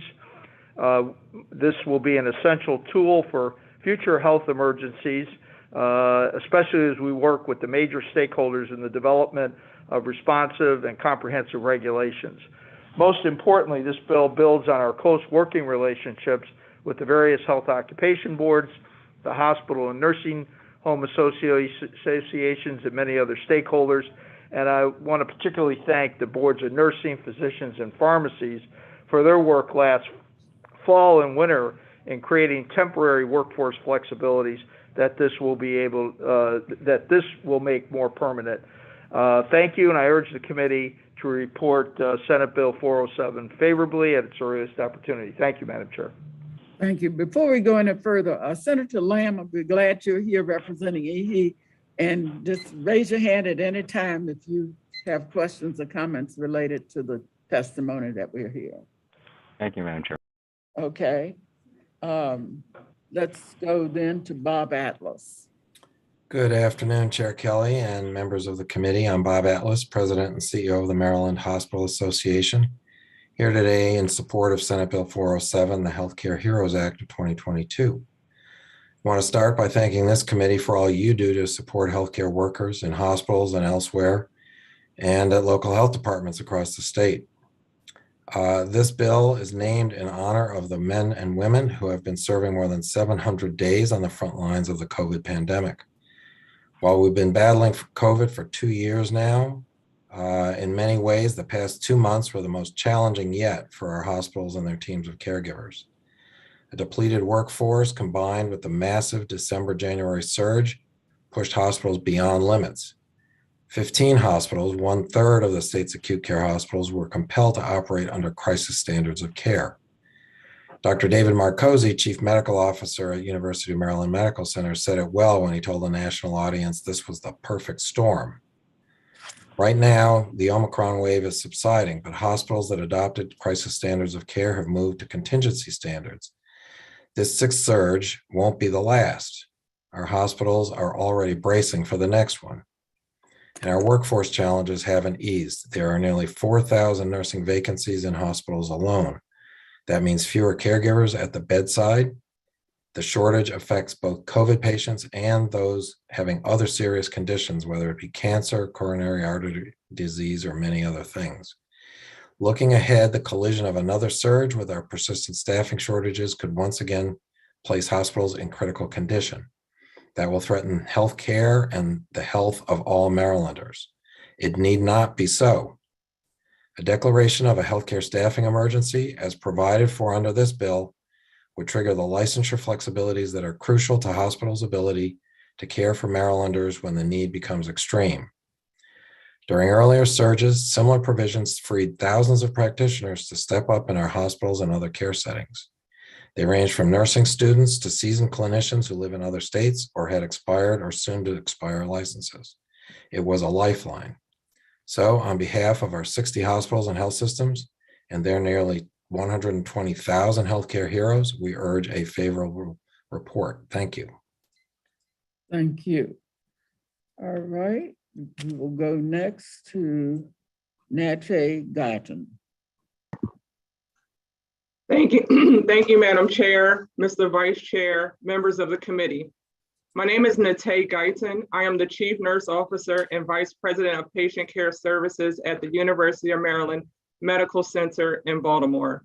I appreciate the opportunity to testify before you today in favor of Senate Bill 407 on behalf of the University of Maryland Medical System and my 29,000 colleagues and 12 hospitals across the state. I want to begin by thanking Governor Hogan for proposing this legislation.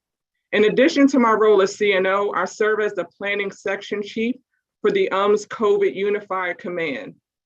For the past 2 years, I've had the privilege of working on the front lines of the pandemic in a leadership role to care for our patients, protect our communities, and support our workforce. Every surge has carried its own unique challenges, but in many ways, this past surge again has been the perfect storm. As infection rates skyrocketed because of Omicron, hospitals experienced a surge in COVID patients, and at the same time, our workforce numbers declined.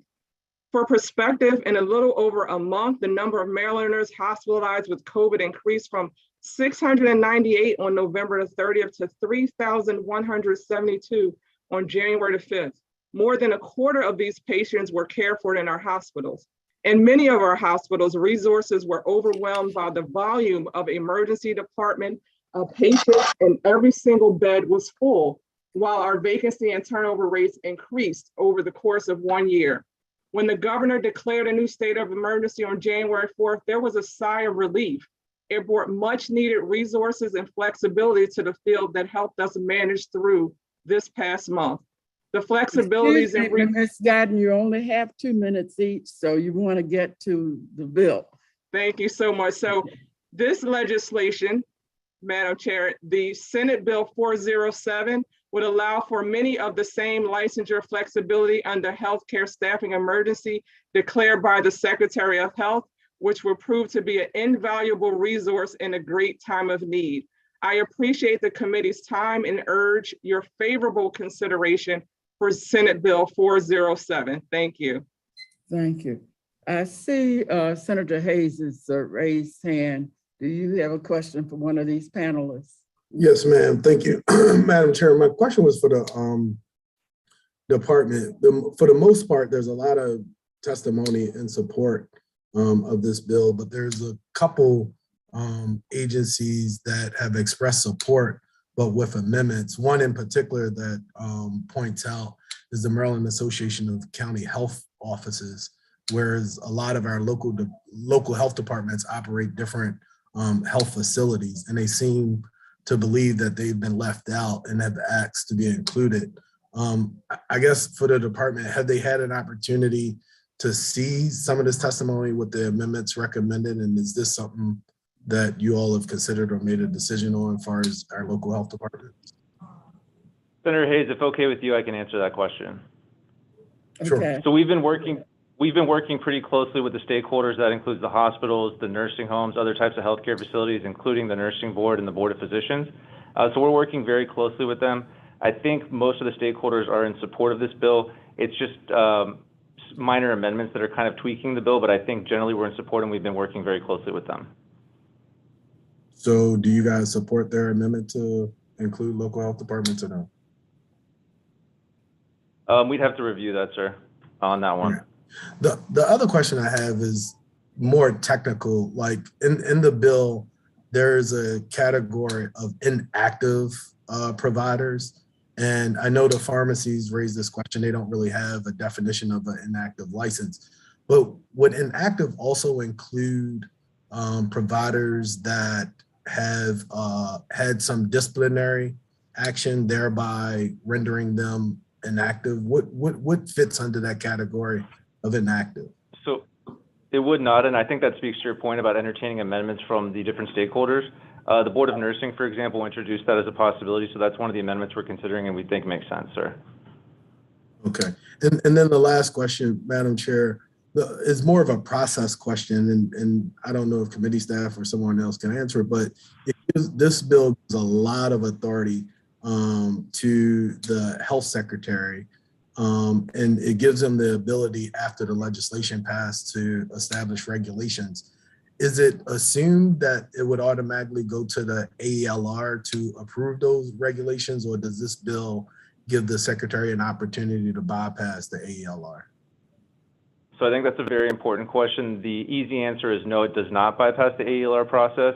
And that's specifically the reason why we thought we should define the criteria via regulation, because it gives a multitude of stakeholders an opportunity to have input, as well as the regulatory process requires us to legally respond to different comments from the different stakeholders. So we think that gives everybody a chance to kind of speak to the criteria. Excellent. Thank you, Madam Chair. Thank you. All right, I don't see any other questions at this time, so we'll go next to Joseph DeMattos. Madam Chair, members of the committee, Mr. Vice Chair and Senator Lamb, Joe DeMattos from the Health Facilities Association of Maryland. You have our written testimony, so I will summarize that testimony in support of Senate Bill 407.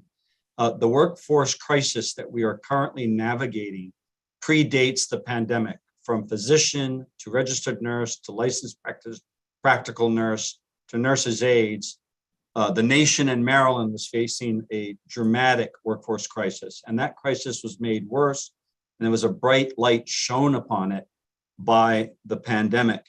Here in Maryland, the Board of Nursing reported in 2021 that 40,000 licensed individuals in Maryland, these are the folks that draw your blood, or the LPNs, the RNs, the nurses' aides, 40,000 of them chose not to renew their licenses in 2021.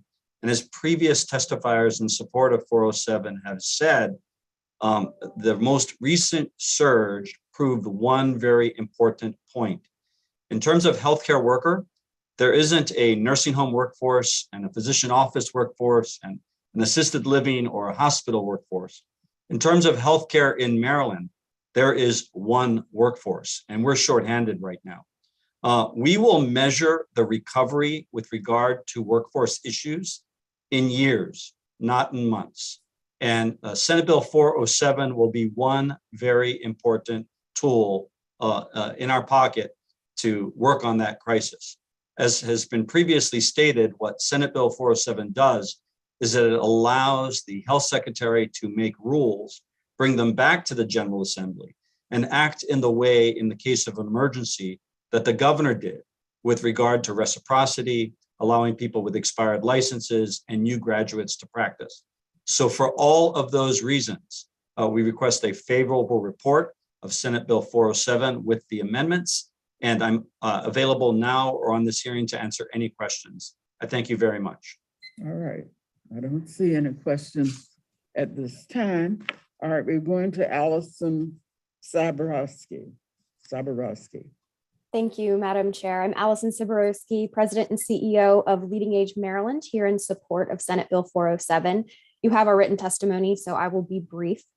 Leading Age Maryland represents more than 135 nonprofit aging services providers in the state, ranging from affordable senior housing, assisted living, nursing homes, and home and community-based services. I want to thank Governor Hogan for the flexibilities that he enacted throughout the pandemic. They've been invaluable to the entire healthcare continuum, as noted by my colleague Joe D'Amato. So thank you for that. And this bill would support providers in having adequate staff to support quality care should our state once again face periods of time where large numbers of staff are out sick. Workforce recruitment and retention have long been a challenge in healthcare over the last 2 years. It has been even more challenging due to the pandemic. While we all work to find long-term solutions and strategies that support a stronger workforce, we need to employ all available flexibilities to ensure that our state's most vulnerable have access to necessary care. The need for this type of flexibility was illustrated during the height of the Omicron surge, where in one day, providers might have as many as 50 to 60 staff members who were testing positive for COVID-19 and unable to work. This bill would codify some of these previous actions to address workforce shortages at healthcare facilities, including expediting licenses for retired healthcare practitioners, practitioners licensed in other states, and nursing graduates. So for these reasons, Leading Age Maryland respectfully requests a favorable report for House Bill 407. Thank you. Okay. Don't see any hands raised. We'll go next to Tony Godin. Thank you, Madam Chair and members of the committee. My name is Tony Gedden, and I'm here representing the Anne Arundel County Department of Health. I'm the Deputy Health Officer for Public Health. We support this bill and ask, as previously mentioned, for requesting an amendment to include local health departments as a part of this process so we can benefit from the expedited processes related to board certification for professionals. Local health departments throughout the pandemic have been operating mass testing sites, large vaccine sites, and asked to set those up in really quick timeframes. And in order to really continue to support the community the way that we need to, hiring licensed and qualified health professionals is really critical to our workforce. In addition to responding to the pandemic through contact tracing, testing, and vaccinations, we've also continued with our normal operations, which in Anne Arundel County includes immunizations, dental services, STI testing, and providing school health services to the 85,000 public school children in the county. So in order to continue to support our normal efforts, which as mentioned by previous people testifying, we really need to be able to be included in this bill to make sure that we can continue to support our efforts that are COVID related and those that are not. We have continued to see staffing shortages that, as previously mentioned, predate the pandemic, but have definitely been exacerbated and heightened by the pandemic and the need for healthcare workers in various spaces. Also, as previously mentioned, there is one healthcare workforce, right? We are all looking for the same types of individuals to work in various sectors, and we completely support this bill for the sectors that are in the bill, but ask that local health departments be included in this process. We continue to suffer from staffing shortages, and our ability to hire is critical to make sure that we're able to respond to COVID and other things in a timely manner. Thank you for your time. Thank you. Don't see any questions, so we'll go next to Dana Kaufman. Thank you, Madam Chair, members of the committee. For the record, my name is Dana Kaufman. I'm here on behalf of several healthcare organizations that provide home and community-based services, as well as nursing and assisted living care. For all the reasons that you've heard that I don't need to repeat, we support this bill. However, we do believe that some key settings have been inadvertently omitted from the definition of healthcare facility. These include medical adult day centers, residential service agencies, and hospice programs. Each of these settings have been affected by the workforce shortage that we are currently experiencing. I have spoken to Mr. Whitaker, and I do believe that those three settings are included in the administration's amendments, and we appreciate the consideration for including them. And we would ask that you support their inclusion as well. And with that, we would urge a favorable vote. Thank you. Thank you. All right, I don't see any hands raised, so we'll go next to Robin Elliott. She's in HGO right now, Madam Chair. For Okay. Why don't we move to Scott Tiffin? Thank you, Madam Chair, and members of the committee. My name is Scott Tiffin. I'm here on behalf of a variety of different health occupations groups that submitted amendments to the bill, but I particularly wanted to highlight some amendments from the Maryland Nurses Association. We definitely recognize the need for license flexibility during certain emergencies, but has some serious concerns about the way this current bill is drafted and could not support it without some fairly significant amendments. We included written amendments for each of these things, but I just wanted to highlight a couple things. One being that we would like some sort of cap in some way on how frequently this emergency could be renewed. I know it's capped at 180 days, but we don't see a way that caps how frequently that could happen. We just don't want this bill to become a Band-Aid to avoid addressing broader staffing issues that have been around well before COVID. The other thing we have some serious concerns about is the way the bill treats recent nursing graduates. There definitely are really important roles that our nursing graduates can fill in our hospitals in particular, and our nursing homes and things like that. But we think it's unfair to both the new graduate and the public to say, before you're even licensed, we're going to have you work essentially as a full RN with all the responsibilities that entails. So we would just like to remove those provisions related to nursing graduates. Those are kind of the two main amendments we want to talk about. Like I said, there's many more amendments in our testimony. Happy to chat with anybody about those, but otherwise I'm happy to answer any questions. Thank you. Senator Lamb, do you have any questions or observations that you'd like to make or to take back to EHE? Thank you, Madam Chair. Not at this time. This is obviously a very important issue. I think a lot of good points have been brought up, as well as things that I think are worthwhile consideration for amendments. It sounds like the department may be open to some of these, but nothing further at this time. All right. Thank you very much. And thanks for your participation. Okay, and you have a bill next, Senate Bill 353, Senator Lamb, health insurance, prescription insulin drugs, limits on co-payments and co-insurance, so on. Okay, and once the sponsor is finished, sponsors take as much time as they need. Other witnesses will have 2 minutes each. Okay, Senator Lamb, you're on.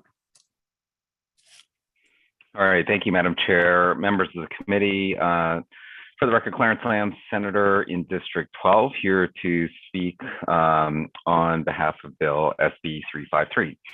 This bill is intended to limit the total amount of cost sharing for prescription insulin for individuals with eligible health insurance plans to no more than $30 for a 30-day supply. That's regardless of the type or the amount of insulin that's prescribed. Now, according to the CDC, diabetes is the largest and fastest growing chronic disease in the country. It's also the leading cause of blindness, kidney failure, non-traumatic lower limb amputations, and many other conditions among adults. In Maryland, nearly 500,000 people, or over 10% of adults, are living with diabetes, while 34%, or about 1.5 million residents, have prediabetes, meaning that they're at risk for developing diabetes itself. Insulin, as this committee is probably well aware, is a protein hormone that's used to decrease high blood sugar levels and is necessary for individuals living with diabetes. Despite the necessity of these prescriptions, the cost of insulin in the US has nearly tripled in the last decade, not because it had become more expensive to make. And I think it's important to note that insulin was actually invented about 100 years ago. It really only costs these days about $10 a vial to make. It's been, from my perspective, the subject of apparent price gouging that ultimately relies on patients to ultimately foot the bill. Compared to other developed countries, the out-of-pocket costs for insulin are significant and drastic. This price rise is vastly disproportionate to production costs and annual inflation, and poses a very real threat to people living with diabetes, many of whom must make an unfair decision between a life-saving drug that they need and putting food on the table. We've reached out to the Maryland Healthcare Commission to gather some data on how much Marylanders have been paying for insulin. And between 2017 and 2019, that average came out to be about $238 a month, or more than $2,800 per year. Compounding these affordability concerns is that diabetes also affects individuals disproportionately from lower socioeconomic backgrounds, thus at a higher rate than other residents. The prevalence of diabetes amongst these residents making less than $25,000 annually is over 16% and is a disproportionate effect on this population. On average, people with diagnosed diabetes have medical expenditures that are approximately almost 2.5 times higher than what expenditures would be in the absence of diabetes.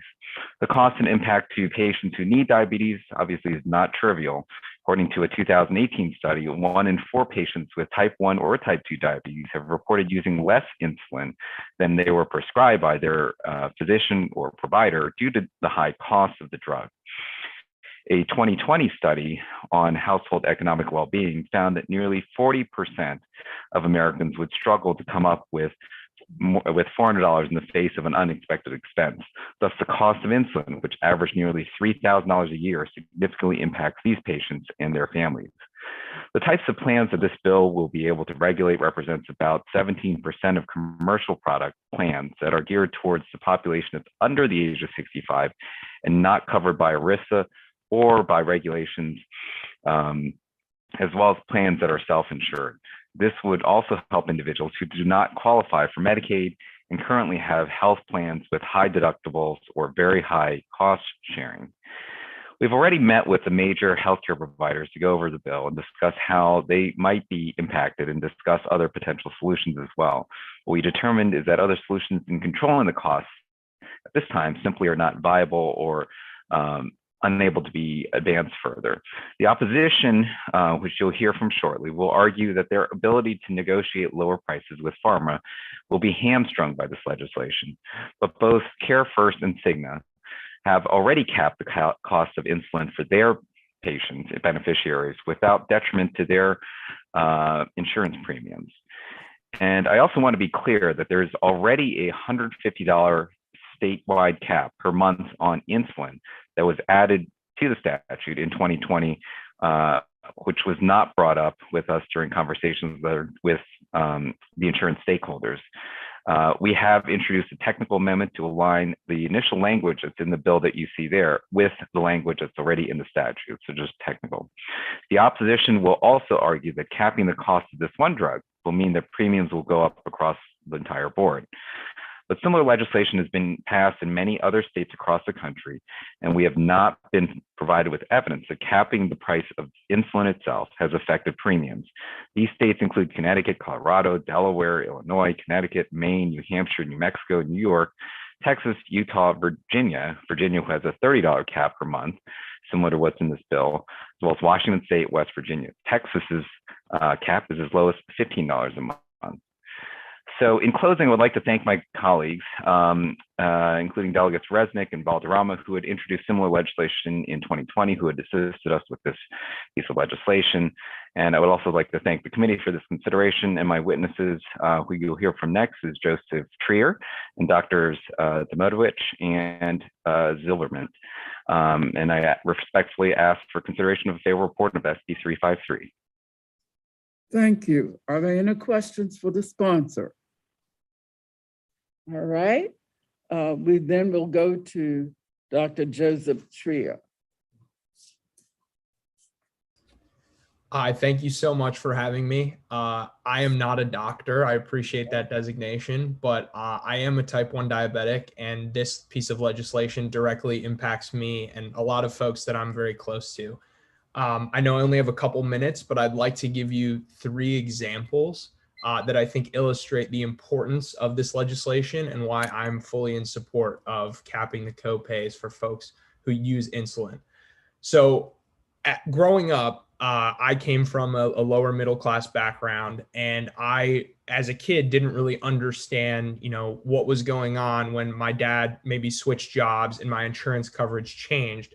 But this manifested itself in different budgeting habits and ultimately a different a different experience in my life. Like there were times where I knew that my parents were going to not do certain things and I had to cut back on activities and change my lifestyle because my insulin payments were much higher. I didn't fully realize this until I was much older, and I was very fortunate that they took good care of me, but I know that's not always the case for folks who suffer from diabetes.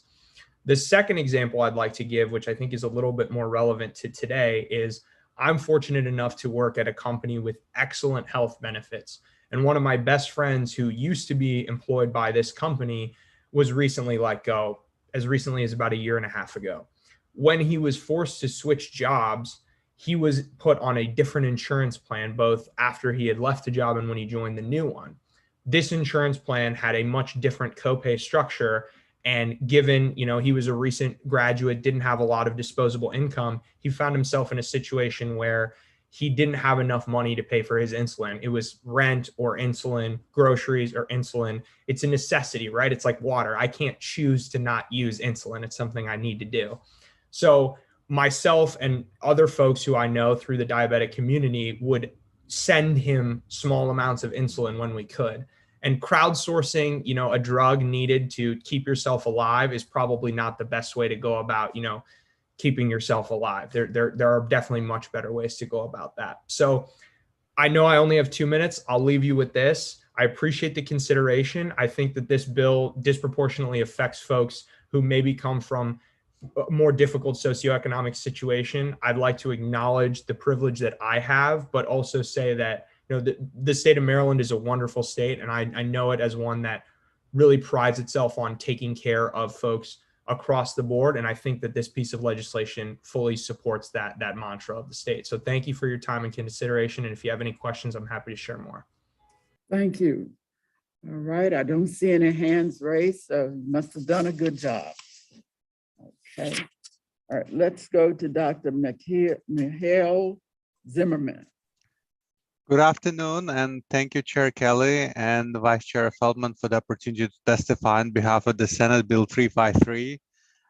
For the record, my name is Dr. Michael Zilberman, and I'm here to testify on behalf of myself.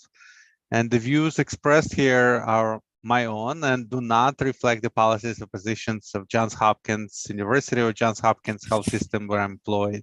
A little bit about myself. I'm an associate clinical professor of medicine and the chief of endocrinology and diabetes at Johns Hopkins Suburban Hospital in Bethesda, Maryland. I am a diabetes expert, and I am specializing in the care of hospitalized patients with diabetes, and I'm here in strong support of SB 353.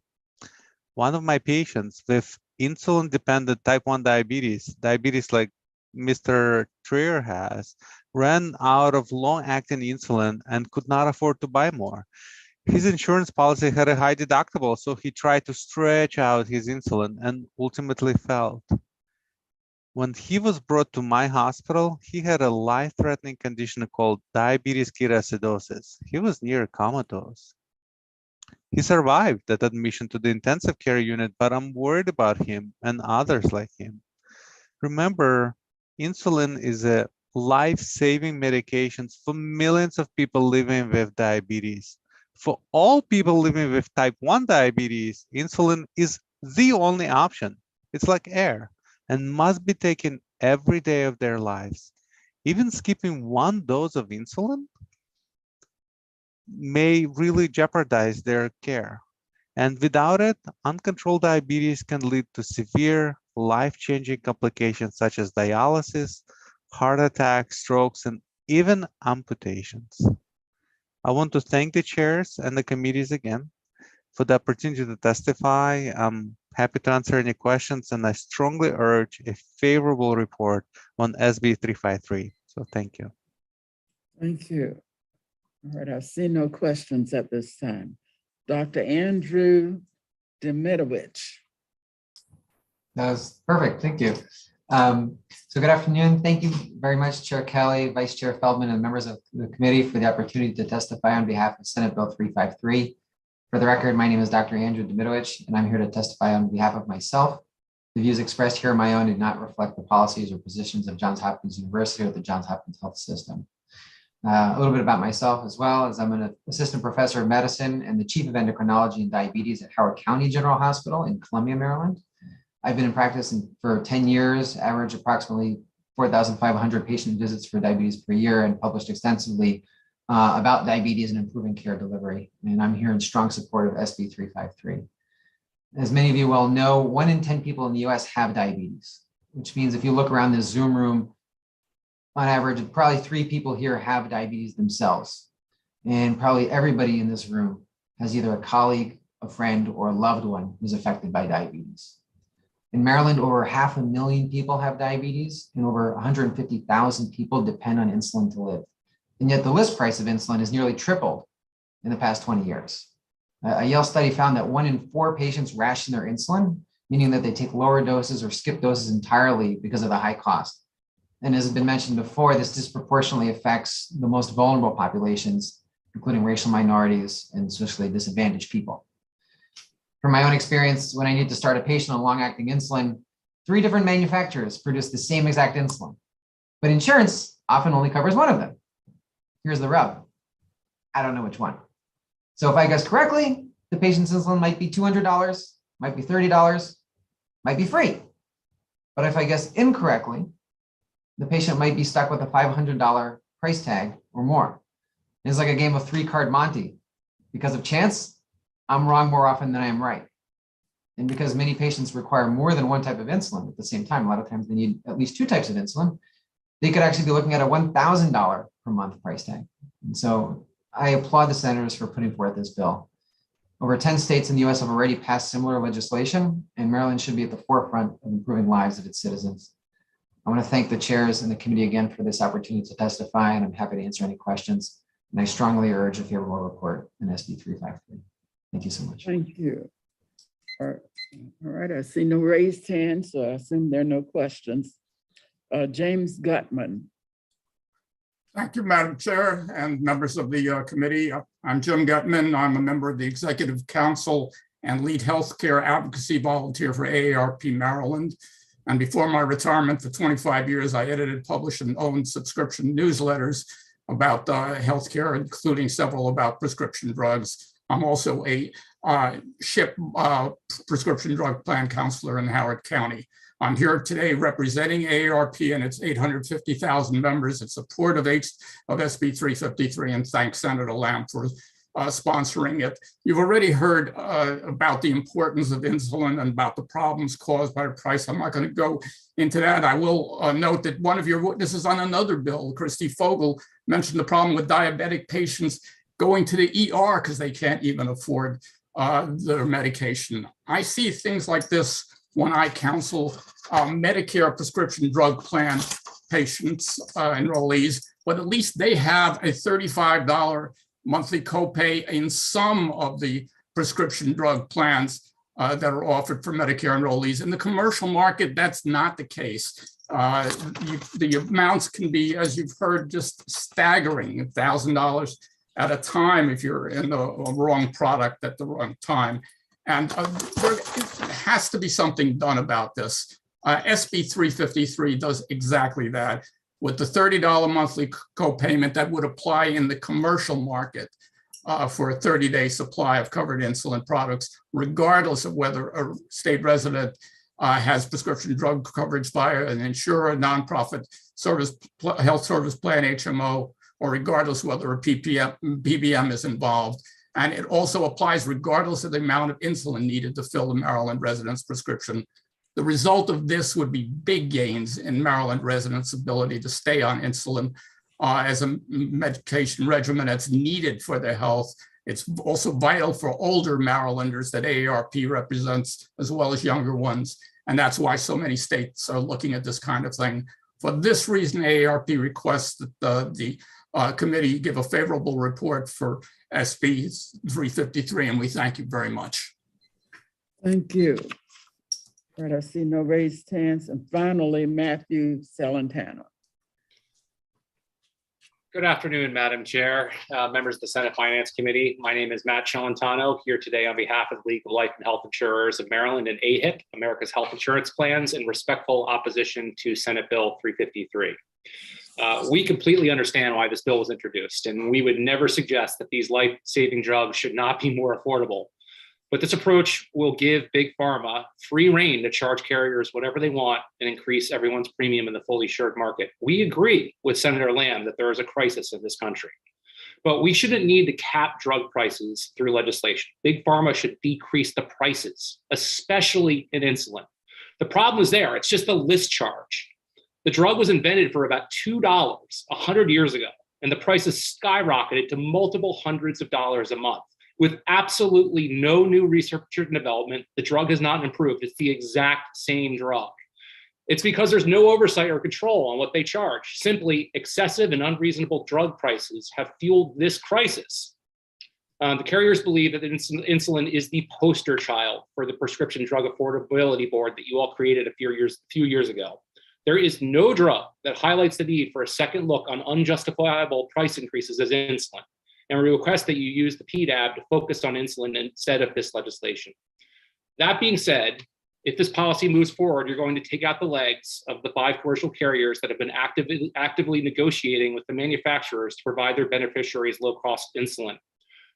4.5 of the 5 carriers have already had varying deals in place with manufacturers. These didn't exist a couple of years ago, and this is hard-fought negotiations. If you pass this bill, you will take away the ability of the market to continue to progress without impacting premium. This negotiating leverage will be taken away in an instant.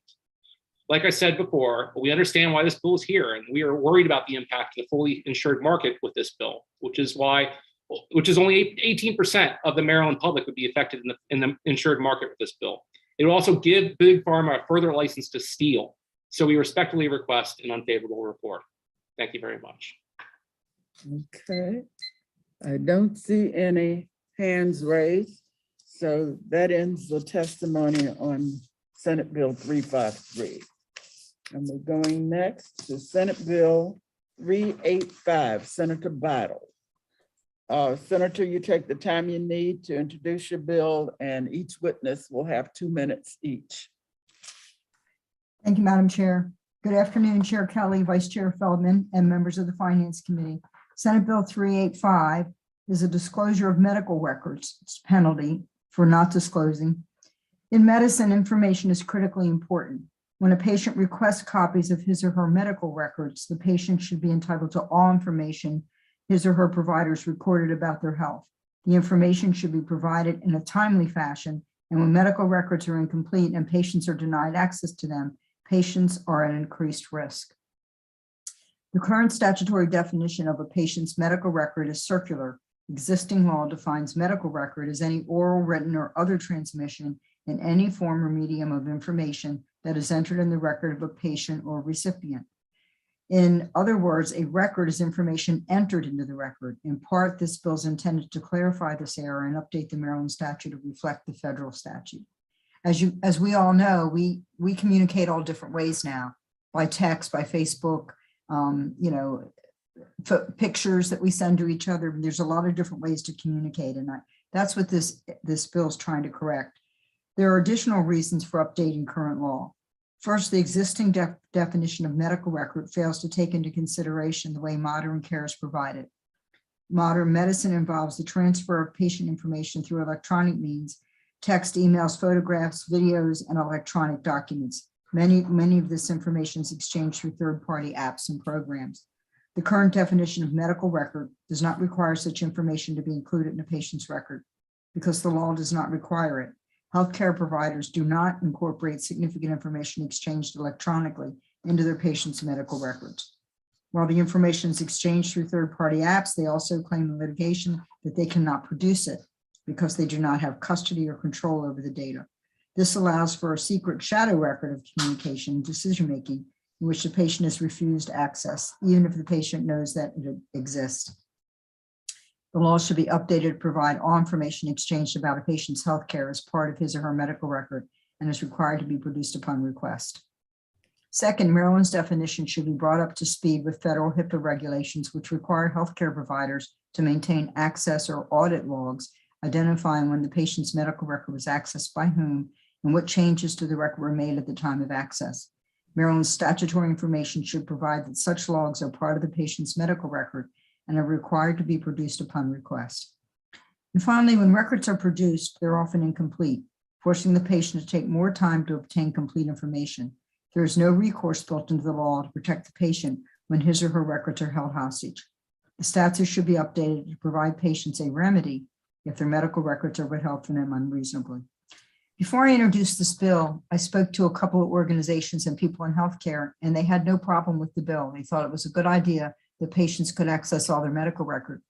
You're going to hear from some of those same people and organizations today in opposition. And I'm very sorry to say that because I tried to work with people before I introduced the bill. But I thank you for the opportunity to present Senate Bill 385, and I respectfully request a favorable report. Thank you. Thank you. And before I call on the next person, I'd just like to say that I've had 3 doctors decide they were changing practices, one moving out of state, one retiring. And they decided before they contacted their patient load at all, where they decided to send records. So in 2 instances, I'm right now trying to get my records from somebody I'd never heard of before and don't wish to deal with. So it really is a problem. Okay. Thank you, Madam Chair. All right. I see no hands, so we're going to Emily Malarkey. Yes, good afternoon, Madam Chairperson and members of the committee. My name is Emily Malarkey. I'm the president-elect of the Maryland Association for Justice, and I'm here today on behalf of the association asking for a favorable report on Senate Bill 85. As Senator Bidle mentioned, the goal of this legislation is to update the definition of medical records to keep us current with the way that medical records are maintained in the 21st century and also to bring Maryland in line with federal regulations. The circular nature of Maryland's current definition of medical records, I'd like to provide a real-life illustration of why that's a problem. So the current definition of medical records essentially says that that something is a medical record if it's entered into the medical record, which means that it's up to the healthcare provider to decide whether or not to enter something in and make it part of the record. So to give you a real life example, I want to talk about a case that I recently handled against a prominent Maryland hospital in which we requested and obtained what we thought was the patient's complete medical record. But when we started taking depositions of the healthcare providers involved in the lawsuit, we learned that the providers at the hospital exchanged and recorded critical information that was nowhere to be found in the records we had been provided. The first category was electronic text messages that were exchanged through a third-party app called Doc Halo. The second was information that was maintained in an electronic database separate from the patient's medical record called Ingenious Med, and that was information in which one provider created a memorandum to transmit the next ongoing provider that was coming on shift to tell the outgoing doctor, or the outgoing doctor telling the incoming doctor what had been going on with the patient. When we asked the hospital to provide the information from Doc Halo and Ingenious Med, we were told that the information was destroyed, that it was no longer available, that it was not maintained by the hospital, and it wasn't a part of the patient's medical record. We ultimately were able to get the information directly from Doc Halo and Ingenious Med, but to do so, we had to open a court case in both Illinois and Georgia and issue subpoenas, which was a costly and a time-intensive process. And of course, the information we got in response to those subpoenas was critical patient information, including photographs of our clients, test results from medical tests that had been performed, and other information, none of which was maintained as part of the official medical record. Patients need to be able to access all of their health information, and healthcare providers should not be permitted to maintain a secret shadow record that's not accessible to a patient. The definition of medical record should be updated to bring Maryland in line with the 21st century and ensure that all information exchanged by medical providers about their patients are accessible to those patients. Thank you very much, and on behalf of MAJ, we urge a favorable report on Senate Bill 385. Okay, thank you very much. I don't see any hands raised. So we're going next to Ryan Perlin. Thank you, Madam Chairwoman, and thank you to the entire committee. My name is Ryan Perlin, and I am on the Board of Governors of the Maryland Association for Justice, and I'm also a trial lawyer who represents people who, in almost every case, need to obtain copies of their medical records for one reason or another. I'm here to discuss one component of this bill, which is the penalty component. And unfortunately, it seems that the summary and synopsis of the bill has really focused on this, although the bill as proposed really only changes the penalty component in a very minor way. It's important, I think, first to start by explaining what the current state of the law is. The law presently requires that when a patient requests copies of their medical record, the healthcare provider is to produce those records within 21 days or 3 weeks. If they do not do that, if a healthcare provider knowingly refuses to disclose a record within 21 days, the law currently states that the patient may file a lawsuit and obtain actual damages for any delay. The law also currently provides that if a healthcare provider knowingly and willfully refuses to produce a complete record, they are guilty of a criminal misdemeanor and can be fined up to $1,000 for a first offense or $5,000 for subsequent offenses. That is the current state of the law and has been for years. Our bill does not amend the criminal penalty at all. The only change we propose as it relates to a penalty component is that this bill would make a healthcare provider who refuses to comply with the law of producing complete records could be liable for damages of $1,000. Here's why that's important. The records are maintained by hospitals and healthcare providers, but the records are the patient's. Hospitals and healthcare providers often produce some, but not all of the records when they're requested.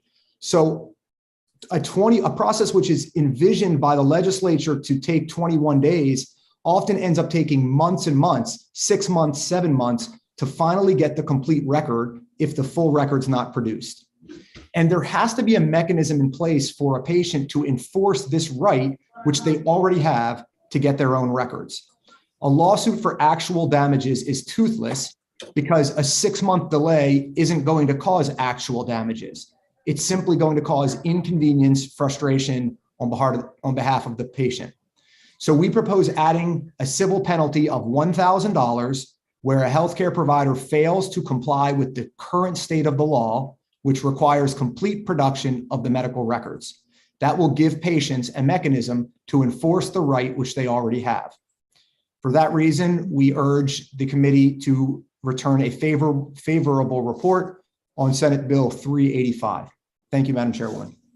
Thank you. All right, I see no hands. We'll go next to Christopher Norman. Thank you, Chairwoman Kelly, members of the committee. My name is Chris Norman. I'm also a board member of the Maryland Association for Justice. Part of this bill updates the definition of a medical record in Maryland to include what we call the audit trail to be given to the patient when they request a copy of their medical record. Back when providers were still using paper charts, if a healthcare provider was to make a change to the patient's medical record, you could clearly see that when you get the copy of the record. You see it scratched out and you see what the change is. Of course, now medical records are electronic, they're not paper. So when a patient gets a copy of their medical records, they see the final version. They don't know whether someone has gone into their medical record and made a change. Because of that, federal law, when we started transitioning towards electronic medical records, requires providers to maintain a revision history, which is what we call the audit trail. The purpose of the federal law requiring providers to maintain the revision history is clearly stated: full transparency of all modifications or deletions to a patient's electronic health information. Everyone in Maryland who uses electronic medical records is already required by federal law to maintain this revision history. The bill, as introduced, does not put any new burdens on healthcare providers regarding the information that they need to document or maintain. Again, they're already doing that in order to be in compliance with federal law. The federal law also requires that these revision histories be maintained by the providers in a readily accessible, retrievable medium. So by federal law, the providers in our state are already maintaining these revision histories, and they're already maintaining them in a readily accessible, retrievable medium. All this bill does is bring the Maryland definition of a medical record into the 21st century and require the providers to produce that information to the patient to whom the electronic health information actually belongs. This is a common sense bill, and I think we can all agree that your constituents are entitled to know whether their medical records have been altered in any way. This bill is about the reliability and transparency of medical records and a patient's right to have access to a complete copy of their own electronic health information. I would respectfully request a favorable report. Thank you. Thank you. Okay, we'll go next to Steve Wise, unfavorable.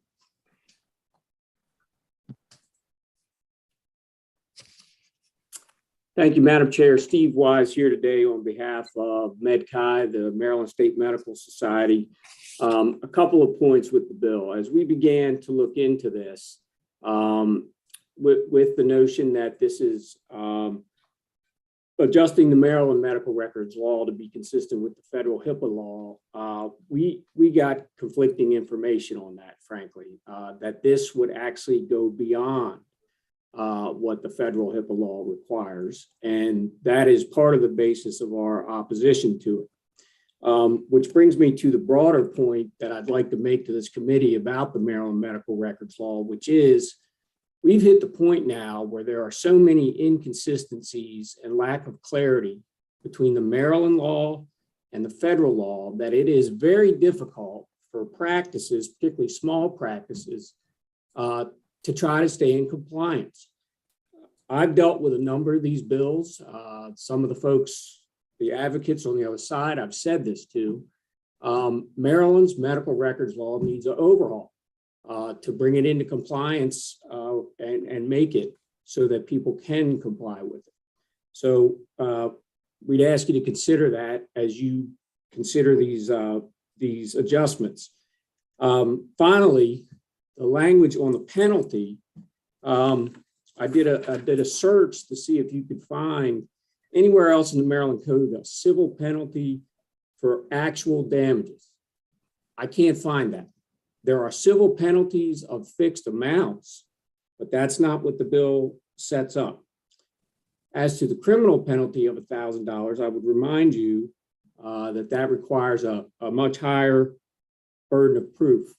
So this penalty should not be the same as a beyond a reasonable doubt finding. So with that, I thank you and happy to answer any questions. I do have one because I'm a person who feels aggrieved in this area in Maryland. As I said earlier, I've had 3 recent cases in which doctors in different areas of practice have either left town or decided to retire, and I can't get my records. And I'd like to know, when you say that the federal law is more reasonable, describe to us how that is better than what is being proposed here, or better than the status quo here. Thank you for the question, Madam Chair. I don't know that I said the federal law is more reasonable. I just said that we have a lot of inconsistencies between the Maryland law and the federal law. But I believe even under the Maryland law, the physician who, for example, has gone out of practice has an obligation to notify patients that they're going out of practice and how to access their medical records. So to the extent that didn't happen in your case or others, that's already a violation of Maryland law. Well, they notified me they were out of practice and that it had been sent somewhere else to somebody else, but I didn't choose the somebody else, and the somebody else doesn't want to deal with me. Well, again, if they're refusing to disclose it, that's well covered by the existing law. Okay. All right, thank you. Pamela Rain. Good afternoon, Chairwoman Kelly and Vice Chair Feldman and distinguished members of the committee. Thank you for this opportunity to testify on this very important issue. My name is Pamela Rain, and I'm the practice group leader and chief legal counsel for HIPAA and privacy for Johns Hopkins. Johns Hopkins strongly recommends an unfavorable report on Senate Bill 385.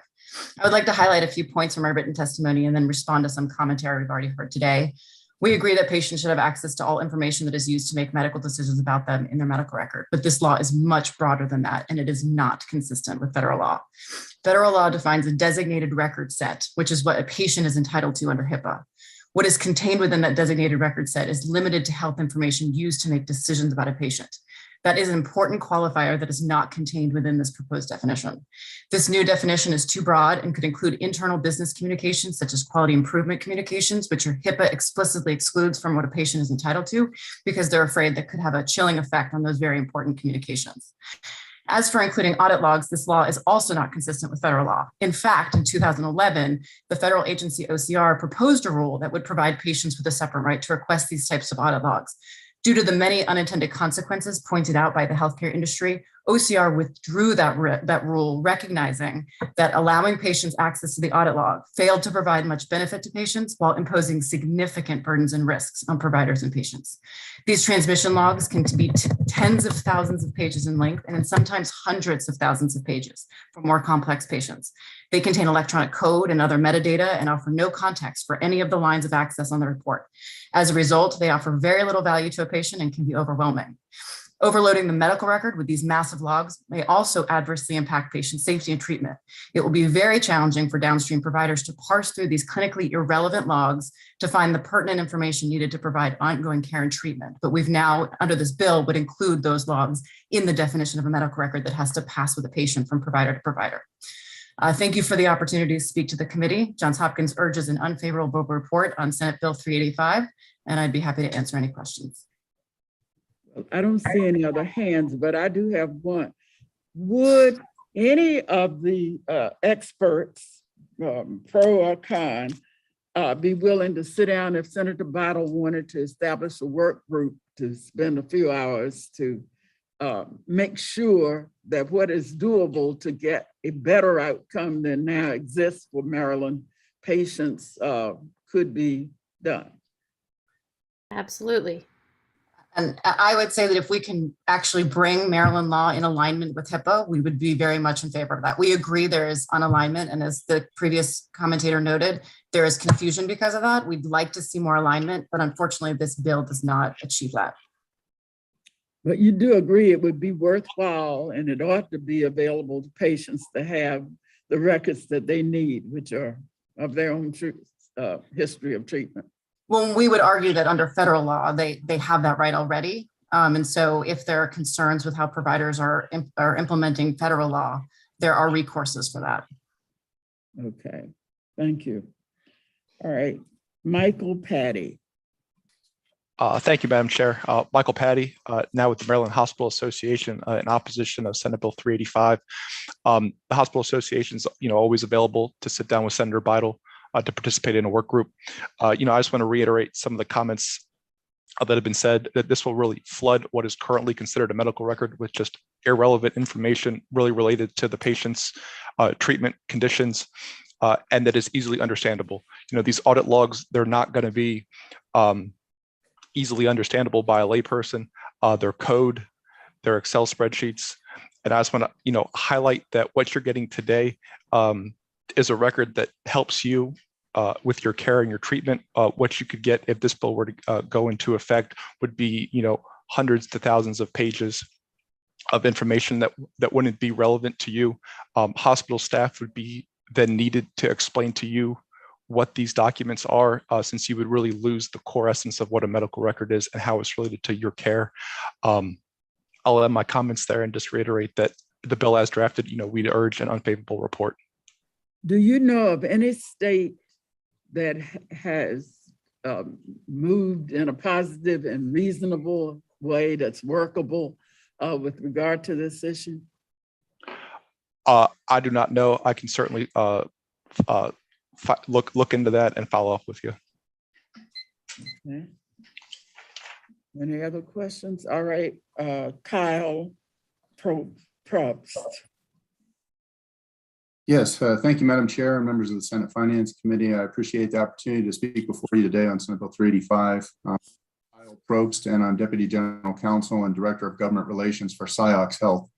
We are the country's leading provider of release of protected health information services, and we work with hospitals and individual medical providers and practice groups to disclose information to those who are authorized to have that information. And I'd like to thank Senator Bidle for the introduction to this bill, which actually added some clarity for me, because when I read over the bill, it was unclear exactly what data and what information was to be disclosed if this bill were to be enacted as is. I think there's some clarity that really needs to be added to this. I agree with some of the other opposition testimony that you've heard today as someone who deals in the release of medical information to requesters, that if we were just to disclose all data and information on the record beyond what the designated record set is, it will be unduly burdensome to the patients to understand exactly what they're receiving. And it will just lead to more questions. I think providing them with the designated record set as provided under HIPAA should be our base point. And if you were to consider this language any further, there really needs to be some clarification as to what data and information is to be disclosed. And it really shouldn't be disclosed with every medical record request. There are only limited circumstances when this kind of data and information really is necessary by the requester. So to produce it with every request for a medical record as defined is really unnecessary in our opinion. Again, we're here to, and we serve the medical providers to produce the records when they are authorized to be released by the patient and when they're authorized to be released under HIPAA and under state and federal law. And we will gladly do that when the state mandates that the record should be disclosed. However, this is just too broad for us to really understand exactly what is intended. So we oppose the bill in its current format and would encourage further dialogue so that there's a better understanding of what's expected of the parties involved. Thank you. Well, since at least one or two of you have said you might be willing to help us in a work group, or maybe if not that, by maybe email conferences or something, there really is a problem, and I am a witness. I had an operation to my shoulder, my rotator cuff, in August. And within 3 weeks afterwards, the person sends me mail indicating that he's moving out of state into a different practice. I need, in order to get through my physical therapy, which isn't going all that great, and some other things, to know what the deal is. And I have nothing I can pass on, because he passed something to somebody that I never heard of, and they've got 19 people in a practice, and no particular person there in the practice is able to tell me that they have physical control or access to the record. I think patients really do need a lot of assistance. You can't even advocate for yourself or know what kind of a doctor you might need to look for if you need one without more information. And yet I do hear you guys saying that maybe the bill as currently worded won't do the job, that it's asking for information that might be so technical it won't be accessible even mentally to the average patient. But we need some help. So I'm just going to ask if any of you who bothered to testify today, whether you testified for or against this bill, to please get back to Senator Battle if you're willing. Senator, I hope you're willing to accept a work group. Yes, ma'am. And I'd like to participate. If there are other members of Senate Finance that would like to participate, so we don't want the whole committee, but enough of us to get a handle on it and figure out what's doable and what is reasonable. And we appreciate everyone's testimony for the day, and this ends the testimony for now. Thank you, Madam Chair. Yes. Yes. Did someone? Senator Battle. I just said, thank you, Madam Chair. We'll get that work group put together. Thank you for your assistance. Okay, thank you. All right, we're going next to Senate Bill 335, Senator Feldman. And Senator, as you know, you have all the time you need to explain your bill, and then everyone else will have 2 minutes each. Okay. Thank you, Madam Chair. I had planned to start the bill hearing with a very short video describing Senate Bill 334. But we had some technical reasons. So you'll be getting an email transmitting that video to everybody's email to your office. And also there are 3 articles on this same subject, the subject of this bill that that are in the system that I've submitted to the committee, that's in the system that you can access. And actually, Madam Chair, later today in the Baltimore Sun, there's going to be an op-ed piece on this same subject that I penned with Delegate Sarah Love. So with that background, Madam Chair, Senate Bill 334 has to do with the collection and use of unique biometric identifiers.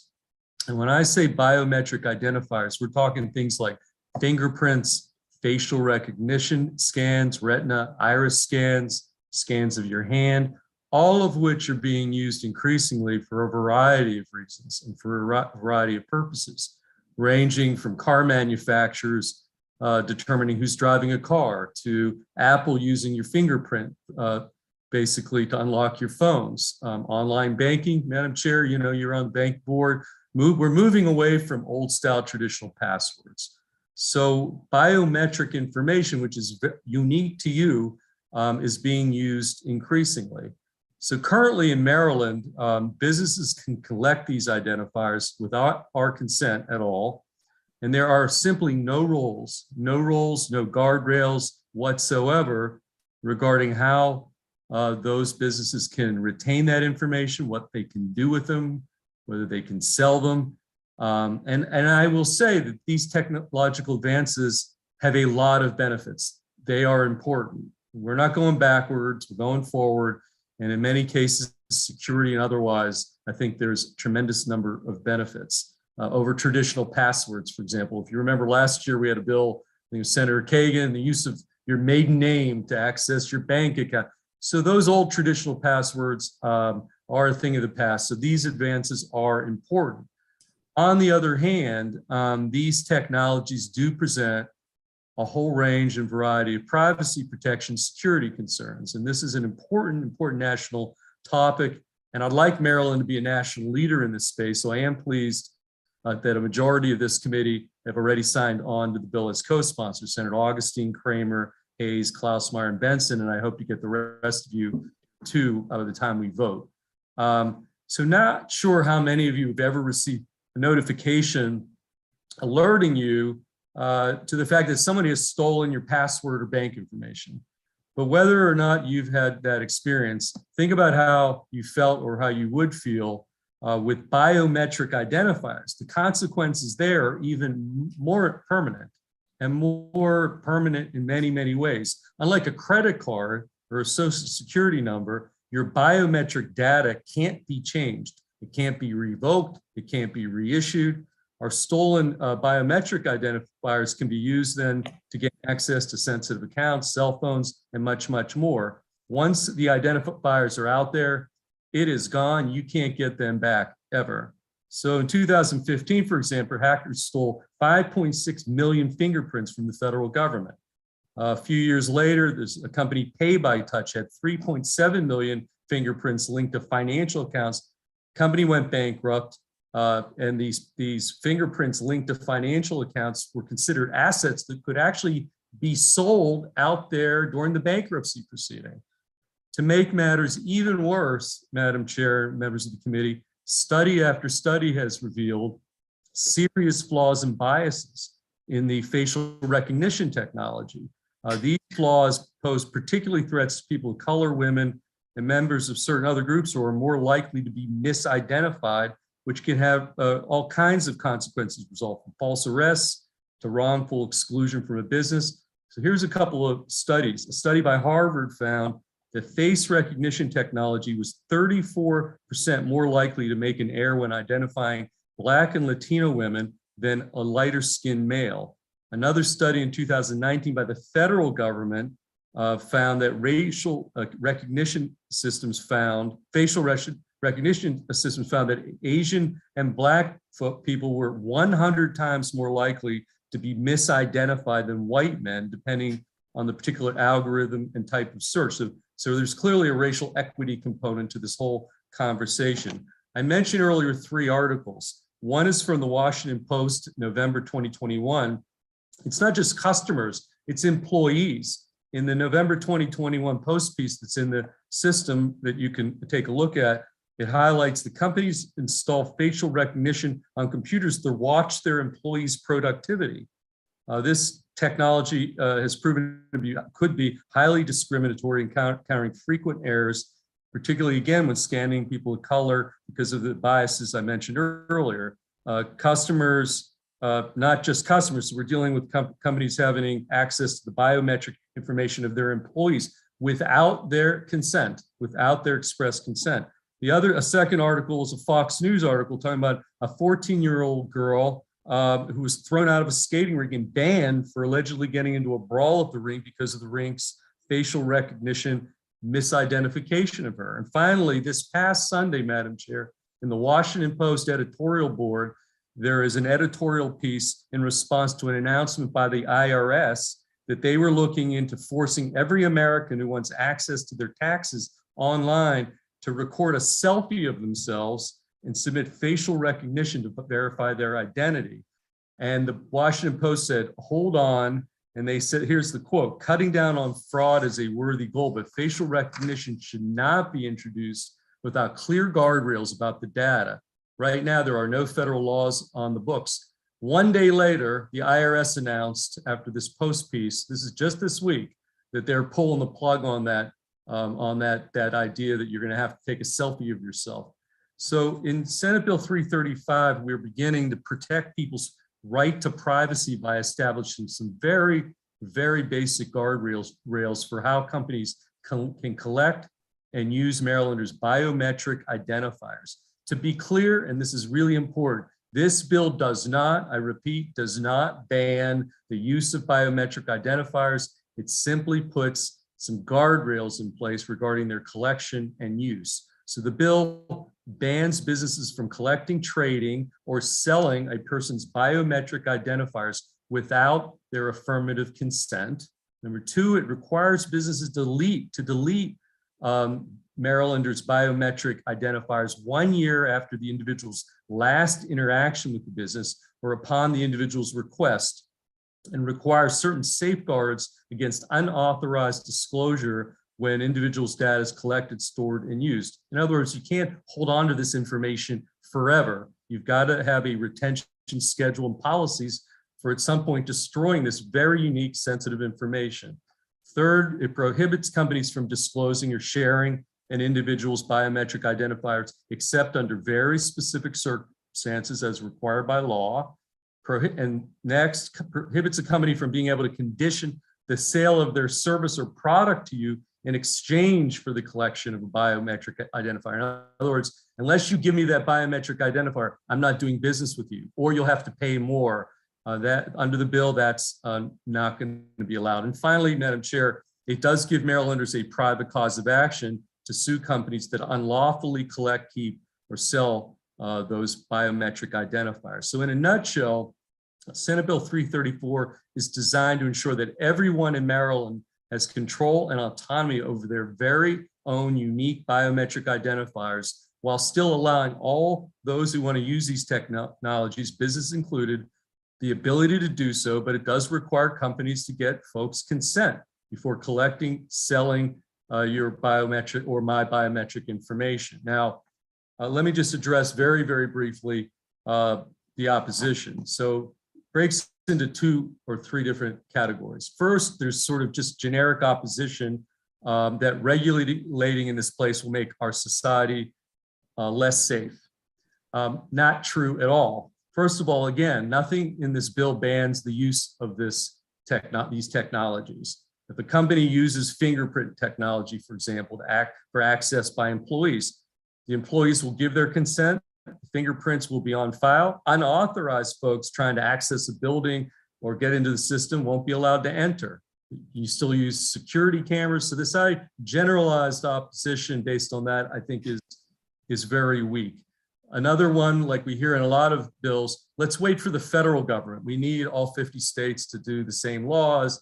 And again, as this committee's heard many times, waiting for the United States Congress to do something, we'll be waiting forever. Finally, though, the real pushback, when you kind of parse through sort of these generic arguments, has revolved around this private cause of action, which is allowed in this bill. So far, 3 states have created laws just like this. Washington, Texas does not include a private cause action. They have their attorney general's office be the enforcer. And as we know in other areas, our AG's office don't have any resources to do much. Because of this, almost nothing has changed as a result of the laws having been passed in Washington, Texas. Illinois, the third state, did have include a private right of action, which has in fact resulted in a shift in behavior by companies in their collection of biometric identifiers. So I would just say the private right of action led many companies in Illinois to actually end their collection of a lot of the biometric data. And even we're talking Facebook and some others. And so that's, I think, the bigger debate, private cause action versus none. Private cause action actually forces some change in the practices of companies. The two states, Texas and Washington, that rely on their attorney general's office, almost nothing has happened. And that's why it's included here. And finally, in closing, Madam Chair, in Illinois, the opponents actually did file lawsuits challenging the bill. It was unsuccessful. But here's a quote from the Illinois Supreme Court in striking down these challenges. Supreme Court held, whatever expenses a business might incur to meet the law's requirements are likely to be insignificant compared to the substantial and irreversible harm that could result if biometric identifiers and information are not properly safeguarded, and the public welfare, security, and safety will be advanced. I 100% agree with the Illinois Supreme Court there. Also, I'd note if in the packet, you'll see polling. So there was a poll done at the end of 2021 here in Maryland, not somewhere else, here in Maryland. And the focus group found, and this is Democrat and Republican alike, so, you know, we're in election year, maybe this matters to you, but the bottom line is this poll found 90% of Marylanders at the end of 2021 fully supported this bill was described them, and even the private cause action, the issue of accountability was very important to this focus group, 90% support. So I definitely agree with the Illinois Supreme Court. I agree with 90% of Marylanders. I agree with the Washington Post editorial board coming down on the IRS. And for all those reasons, Madam Chair, I'd ask for a favorable on 335. I am submitting one amendment. Pharma did approach me with a proposed amendment that I think is a good amendment. I would say I would characterize it as a friendly amendment, and it has to do with research, specifically clinical research information, arguably could be classified as biometric information. And under this, and the concern there is that it would impair the conduct of any research that utilizes that information. We don't want to do anything that impedes clinical research. So under this amendment, it would exclude clinical research information from the scope of the bill. So with that amendment, Madam Chair, which I would categorize as friendly, I'd ask for a favorable on Senate Bill 335. Thank you. I know it was long-winded, but it's an important piece of legislation and an important national topic. Thank you. All right. Now, remember, guys, we're going to go to our witnesses next. Each witness will have 2 minutes. The sponsor has a panel. We'll start with Nathan Wessler. Thank you, Madam Chair, Vice Chair Feldman, members of the committee. My name is Nathan Fried Wessler.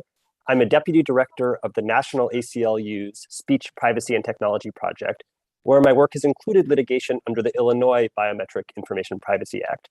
I'm here in support of SB 335. As Senator Feldman explained, biometric identifiers, including fingerprints, iris scans, facial recognition scans, and voice prints, are unique to each individual. When corporations are permitted to collect and exploit our biometric identifiers without any constraint, it violates our privacy, endangers our personal security, and violates civil rights. It violates privacy because biometrics can be used to identify and track people, often without our knowledge. It's a security risk because if our biometric identifiers are disseminated or leaked, the harm may be irreparable because unlike a credit card number or a social security number, they can never be changed. And it harms civil rights by putting members of marginalized communities at greatest risk. For example, face recognition technology has much worse misidentification rates for people of color and is often deployed disproportionately in communities of color. This has led to documented cases of Black people being ejected from businesses or denied service because face recognition cameras incorrectly match them to photos of shoplifting suspects, or others who'd previously been barred from the premises. I want to close by highlighting the importance of the private right of action in this bill. Without a right to sue, people have little prospect of relief if their biometric identifiers are unscrupulously collected or misused. The scale of the problem is simply too great for state regulators who have limited budgets and limited staff to keep up. As Senator Feldman noted, 3 other states have biometric privacy laws. In Illinois, where the law includes a private right of action, state residents have been able to sue technology companies like Clearview AI, Facebook, and Google for violating their rights, and those companies have changed their practices. But in Texas and Washington, where there's no private right of action, the laws have been enforced against violators 0 times. The private right of action saves taxpayer money while also incentivizing companies to comply with the reasonable requirements of this law before there's a data breach or other harm. The protections of this bill are important, and I hope the committee will advance it. I'd be pleased to answer any questions. Thank you. Thank you. All right. The next member of the sponsor panel is Christopher Burnett. I believe you're a city councilman in Baltimore City, aren't you? Thank you, Madam Chair, and members of the House Economic Matters. I'm sorry, not House, read my old testimony, I'm sorry. Members of the committee. I've testified on this on the House side, so I apologize about that, Madam Chair. My name is Christopher Burnett, and I am a member of the Baltimore City Council representing the 8th City Council District. I'm here today to urge a favorable report for the Biometric Identifiers Privacy Bill, which will regulate the use of biometric identifiers by private entities.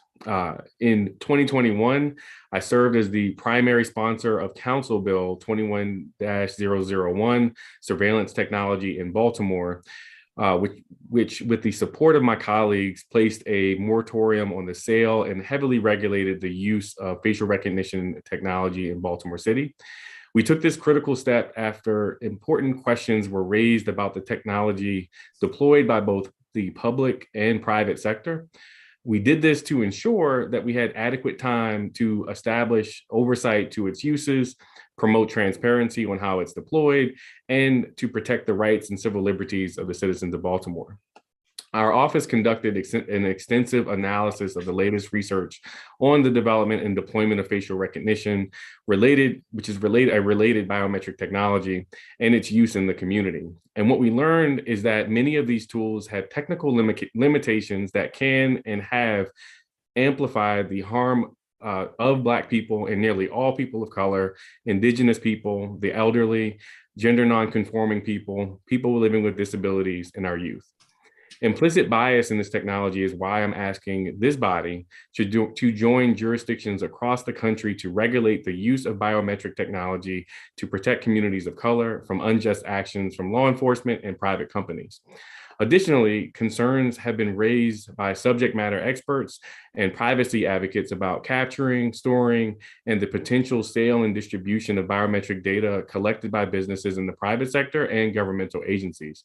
I was deeply disturbed to learn from an industry representative in the private sector who disclosed that personal biometric data collected by companies was being shared with law enforcement agencies and in several industries being sold to national and transnational marketing companies to build customer profiles and potentially undisclosed uses without the knowledge of people the data was collected from. Thus, the passage of the Biometric Identifiers Privacy Bill is critically important to close these loopholes and better protect the privacy and security of the citizens that we represent. And it's for these reasons I'm asking for the committee to vote in favor of the passage of the bill. Thank you, Madam Chair, and to your colleagues for your consideration and for your time. Thank you. Thank you. All right, I see no raised hands. So we'll move to Karen Morgan.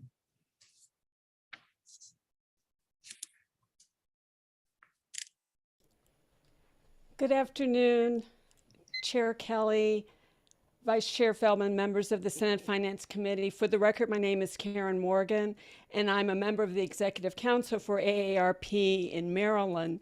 AARP Maryland is one of the largest membership-based organizations in the state with almost 850,000 members, and we are here today to support Senate Bill 335. We believe that Senate Bill 335 addresses the consequences that arise when entities just freely collect biometric information. Now, we understand that a number of these entities are genuinely trying to improve the services they provide by authenticating as much as possible who the person is that they're dealing with. And that's a reasonable expectation. But the need to authenticate identities cannot be an excuse to ride roughshod over a customer's reasonable expectation of privacy. For consumers these days, data collection is practically like the Wild West, and in which, unless they ask the right questions at the right time or they look at the right piece of paper, they risk having their private information exposed and their personal and financial security completely upended as a result. We believe that Senate Bill 335 sets forth common sense guidelines for businesses that want to collect biometric data. And it makes clear that data collection requires data protection. And the more personal the data, the more robust the protection needs to be. Make no mistake, if you are in the data collection business, you are in the data protection business. And biometric data is deserving of a gold standard when it comes to security and protection. That's why we support the provision that allows consumers to bring civil actions against businesses that mismanage this data. AARP Maryland respectfully requests that the Senate Finance Committee issue a favorable report for Senate Bill 335. That concludes my testimony. I'll be happy to answer any questions. Thank you. Thank you. So I think so far everybody's done a good job, so nobody has questions yet. We'll go then to Rishi Shaw. Good afternoon, Madam Chair and members of the committee. My name is Rishi Shaw. I'm an advocate with Maryland PIRG, a public interest advocacy nonprofit group. I want to thank Vice Chair Feldman for sponsoring this really critical legislation. This bill is modeled after the Illinois law that's been previously mentioned. And as Illinois PIRG has been a staunch defender of that law since its inception, we're really excited to support SB 335 here in Maryland for a few key reasons. First is security. Biometric information is uniquely sensitive. You can cancel your credit card or change your password, but you can't cancel your face or your fingerprint.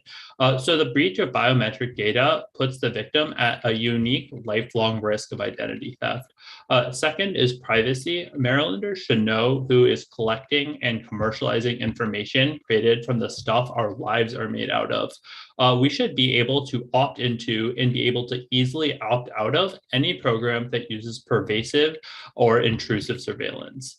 And third is that this law can really make Maryland a national leader on issues of consumer protection and the right to privacy. The Illinois law we've previously mentioned has had a national level impact because national companies have to operate and obey the state level law.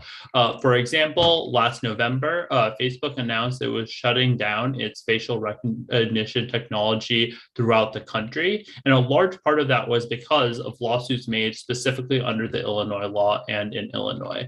And in the interest of time, other speakers have already talked about the implicit bias and implications of facial recognition technology for communities of color. So this law can have really significant impact.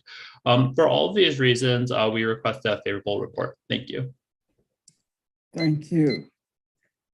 All right, we'll go next to Haley Toskayama.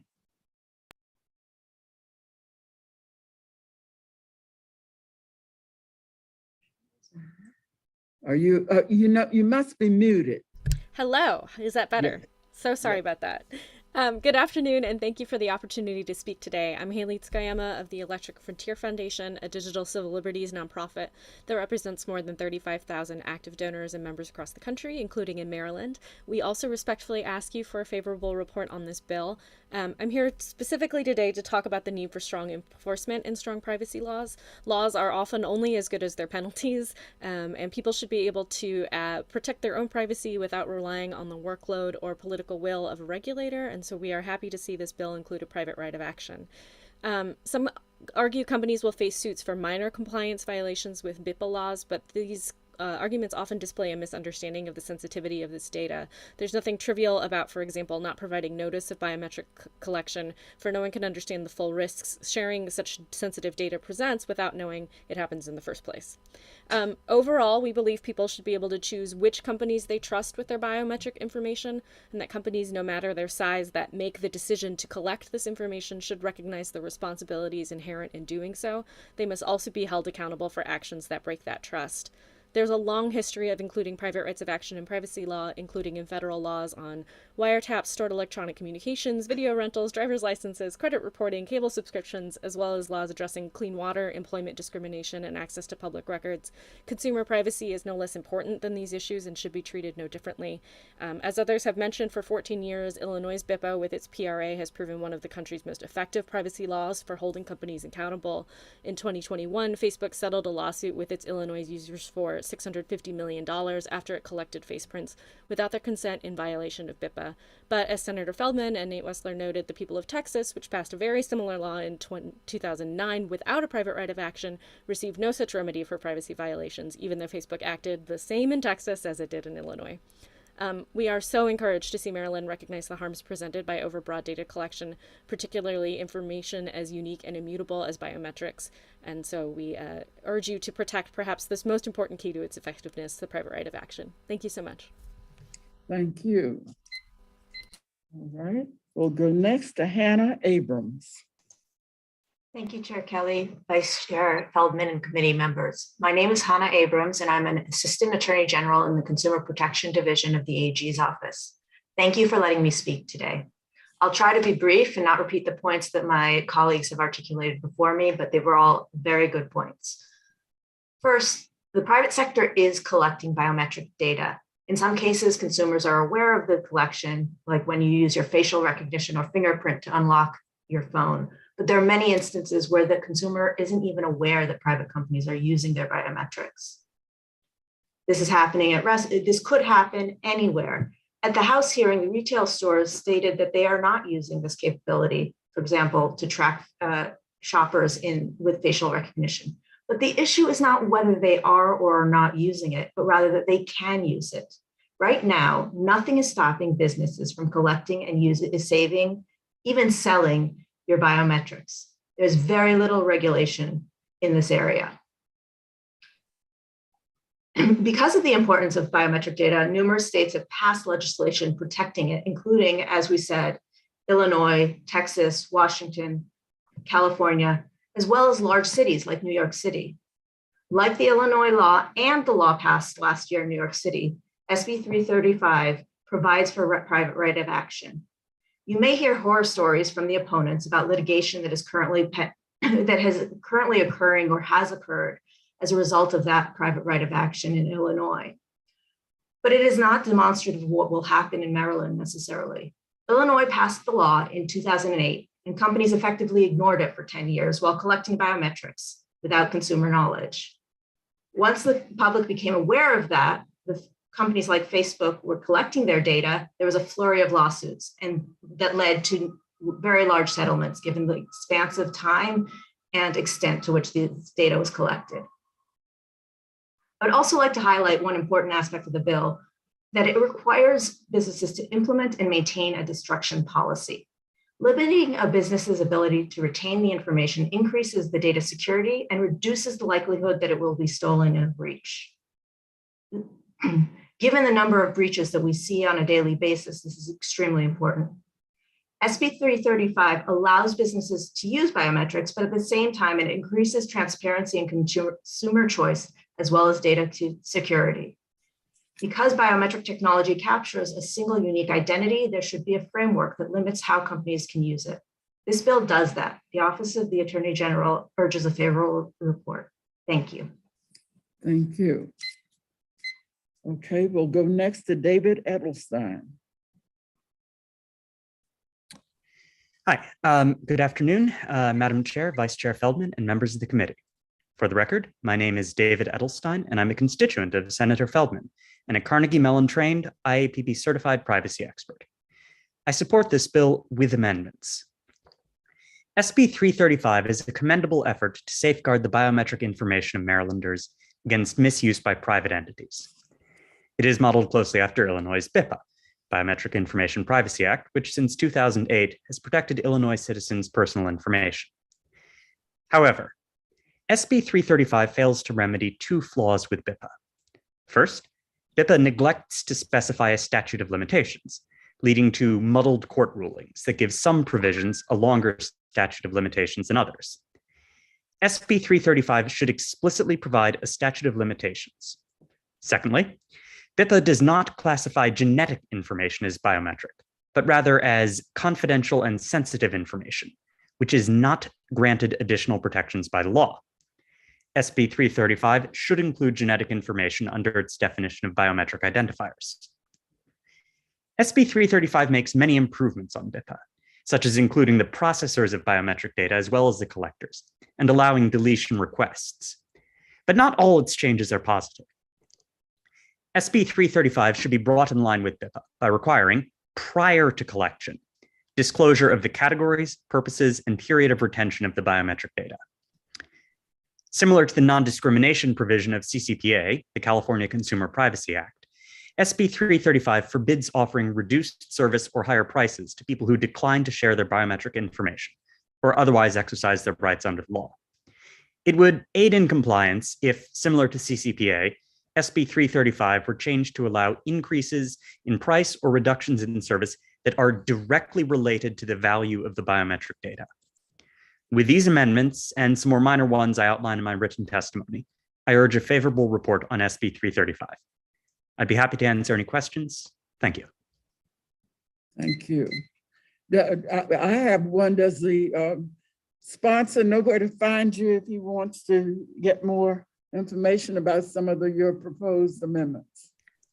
I'm not sure. I have my name in my testimony. Madam Chair, he submitted his, I actually have never met the witness, so, but he has submitted his testimony and it's in the system.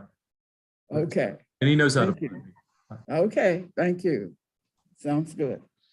Okay, Kaylee Locklear, and at this point, we're going to unfavorables.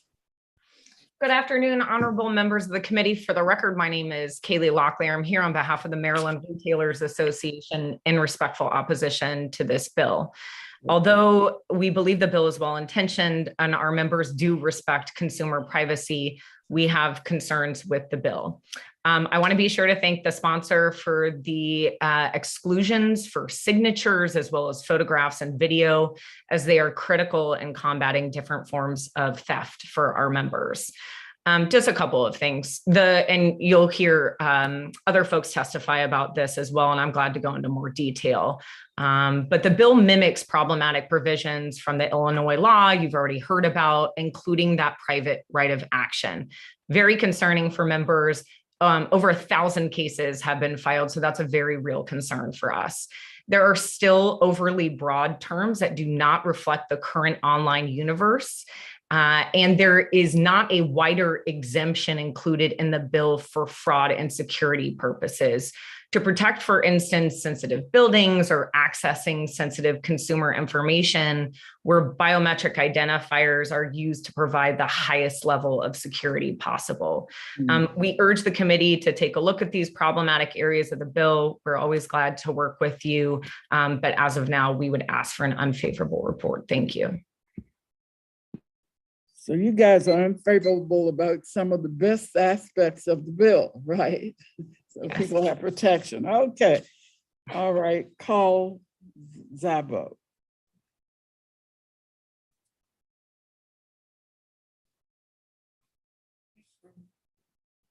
Is he still with us? He's there. Carl Szabo. Not hearing anything. All right, but we'll go to Drake Jamal. Okay, let's, ma'am, can you hear me now? Yeah, are you Carl? Yes. Okay, all right, go ahead. Sorry, you have ma'am. 2 minutes each. Thank you. My name is Carl Szabo. I'm Vice President and General Counsel of NetChoice. I'm also an adjunct professor at George Mason Law School. I'm a lifelong Maryland resident. So a couple of things real quickly. We heard about some of the horribles that are going on, fingerprints tied to banks that are being exposed. This bill doesn't cover that. because it exempts GLB or Graham-Leach-Bliley covered institutions. We've heard about concerns about facial recognition, about false arrests. This bill doesn't cover that. This does not apply to government actors. We've heard concerns about the IRS. This bill doesn't cover that. It does not apply to federal government actors. I will talk about what it will do. My grandmother, who recently died at Woodhome, could have probably lived a couple more years on her own had the Nest Cam been available at the time. This bill will make features that identify her friends and family as opposed to a stranger or somebody who's going to threaten her at the door illegal. My wife put together a photo album for our 50th anniversary at Falls Mead Community using Shutterfly and facial features. Couldn't do that. Shutterfly terminated the process in Illinois for $6.75 million. Season passes at Six Flags were sued because they used facial recognition to make sure the name on the card matched person entering the system. They settled for $36 million. Cafeteria vending machine that a business put in, employees could opt to use their fingerprints to pay for stuff. They got sued for $6.8 million in Illinois. Top Golf, where I take my son golfing, was using fingerprints for employee verification to make sure it's not some bad person. They got sued for $2.6 million. Wow Bao, a restaurant, got sued because it allowed us to check in and reorder with our faces. They got sued. Clear at the airport would likely be sued if somebody walks up and uses the system without having signed in. We also have examples of cameras being used in truckers' cabins to protect drowsiness. They're being sued in Illinois. We have not seen a single state enact this law with this private right of action because it is such unintended consequences. And keep in mind, Illinois was passed in 2008. We are now 14 years later, and no state has enacted this law with private right of action. I'll just use one last example. An app called Athia is being tested by the Blind Industries and Services of Maryland to detect and help the blind identify their surroundings and friends and family. That technology, that tool would be illegal under this bill because nobody in those pictures had provided express written consent. This bill has become a weapon of the plaintiff's bar to go out and just kind of shake down businesses and make illegal things that Maryland citizens like myself use every single day. And we would ask you not to advance it. So if we listen to you, this is universal and everybody has to have it, and be damned if you end up as a victim of it. Okay. Senator Klossmeyer. Thank you, Madam Chairman. Carl, you said, was that the blind industries that you had said? Because I couldn't hear you quite well. Yes, ma'am. So the Blind Industries and Services of Maryland is testing out an app. It's called Athia, and it's designed to help the blind be aware of their surroundings, friends, and family. Now, one of the problems with this legislation is in order for that app to operate, it must basically take the biometric information of everyone that the app sees or detects, and it will test it against a known list and an unknown list. If it's an unknown list, it'll analyze and discard. If it's a known list, it will tell the blind person who that is, whether it's a friend or family, and who it is. The problem is the way the statute is written and the way we've seen it weaponized by the plaintiffs' bar in states like Illinois is simple collection by that app of those biometrics is a violation of the strict text of this law. You would not see a lawsuit like that in Texas. You would not see a lawsuit like that in the state of Washington because it does not include the private right of action and statutory damages. And a state AG would recognize that that's not the intent that this legislation was designed to prevent. Okay, thank you. Thank you. Okay, Senator Feldman. Yes, Carl, I think you're also a former constituent of mine, if I recall back in the day, but that aside, I'm just trying to get a sort of, look, I fully understood that immediately it would be the boogeyman of the trial lawyer problem, all the lawsuit, because that's kind of, sort of a standard operating opposition to any time we talk about private cause action. But I'm just trying to understand conceptually. So it's your position generally that the collection of this pretty important, sensitive, unique information should be able to be collected, sold out on the marketplace without my consent? I mean, I'm trying to understand how far you go with, you can't touch me. Nothing's being banned here. largely this is about, if you're going to do this stuff, get my consent to use my biometric information to do some of these things, including selling it and using it. So you just fundamentally are opposed to any role for government in regulating and putting guardrails on the use and the dissemination of information that I can never change for the rest of my life. Is that basically what you're arguing here? Of course not. So what I am arguing for is, if you look at the language, it requires what is called, for example, express written consent. So let's go back to the example of the app for the blind. Everyone that happens to walk past a blind individual using that app hasn't yet provided express written consent. Is the blind person supposed to walk around with a form that the individual is supposed to sign before it can even run facial recognition on it? No, that sounds absurd. But that's what this law requires. Let me give you another example. Six Flags, who settled for millions of dollars in Illinois, was using fingerprints to verify that season ticket holders were matching the ticket that was being presented. While the season ticket holder may have provided express written consent, if some random individual goes up and taps that button, they have not. And therefore, there's opportunity for private right of action with statutory damages. So the devil is in the details. And yes, the way that this... But if I might just suggest, Mr. Sabo, it's one thing to come in and just take, like, you don't come in, and I know the same thing on the House side, and I'm sure the same thing happened in Illinois and Texas. There's no amendments. Like here, you've identified some areas where some language and some amendments might be really helpful. We had a poll where 90% of Marylanders want some guardrails and protections in this information. And so when folks come in, it's like, I don't have any amendments, just kill the bill because of the trial lawyer boogeyman. Like, that's not helpful. It's not constructive. I mean, this is not going away. It's only an increasing issue in the nation. And I would have thought, industry players who are collecting the data, would come in with maybe at some point some constructive suggestions for some language amendments. But that's more commentary, Madam Chair. But Senator, we did speak with the two sponsors at length before your bill was introduced. What two sponsors? Not with me.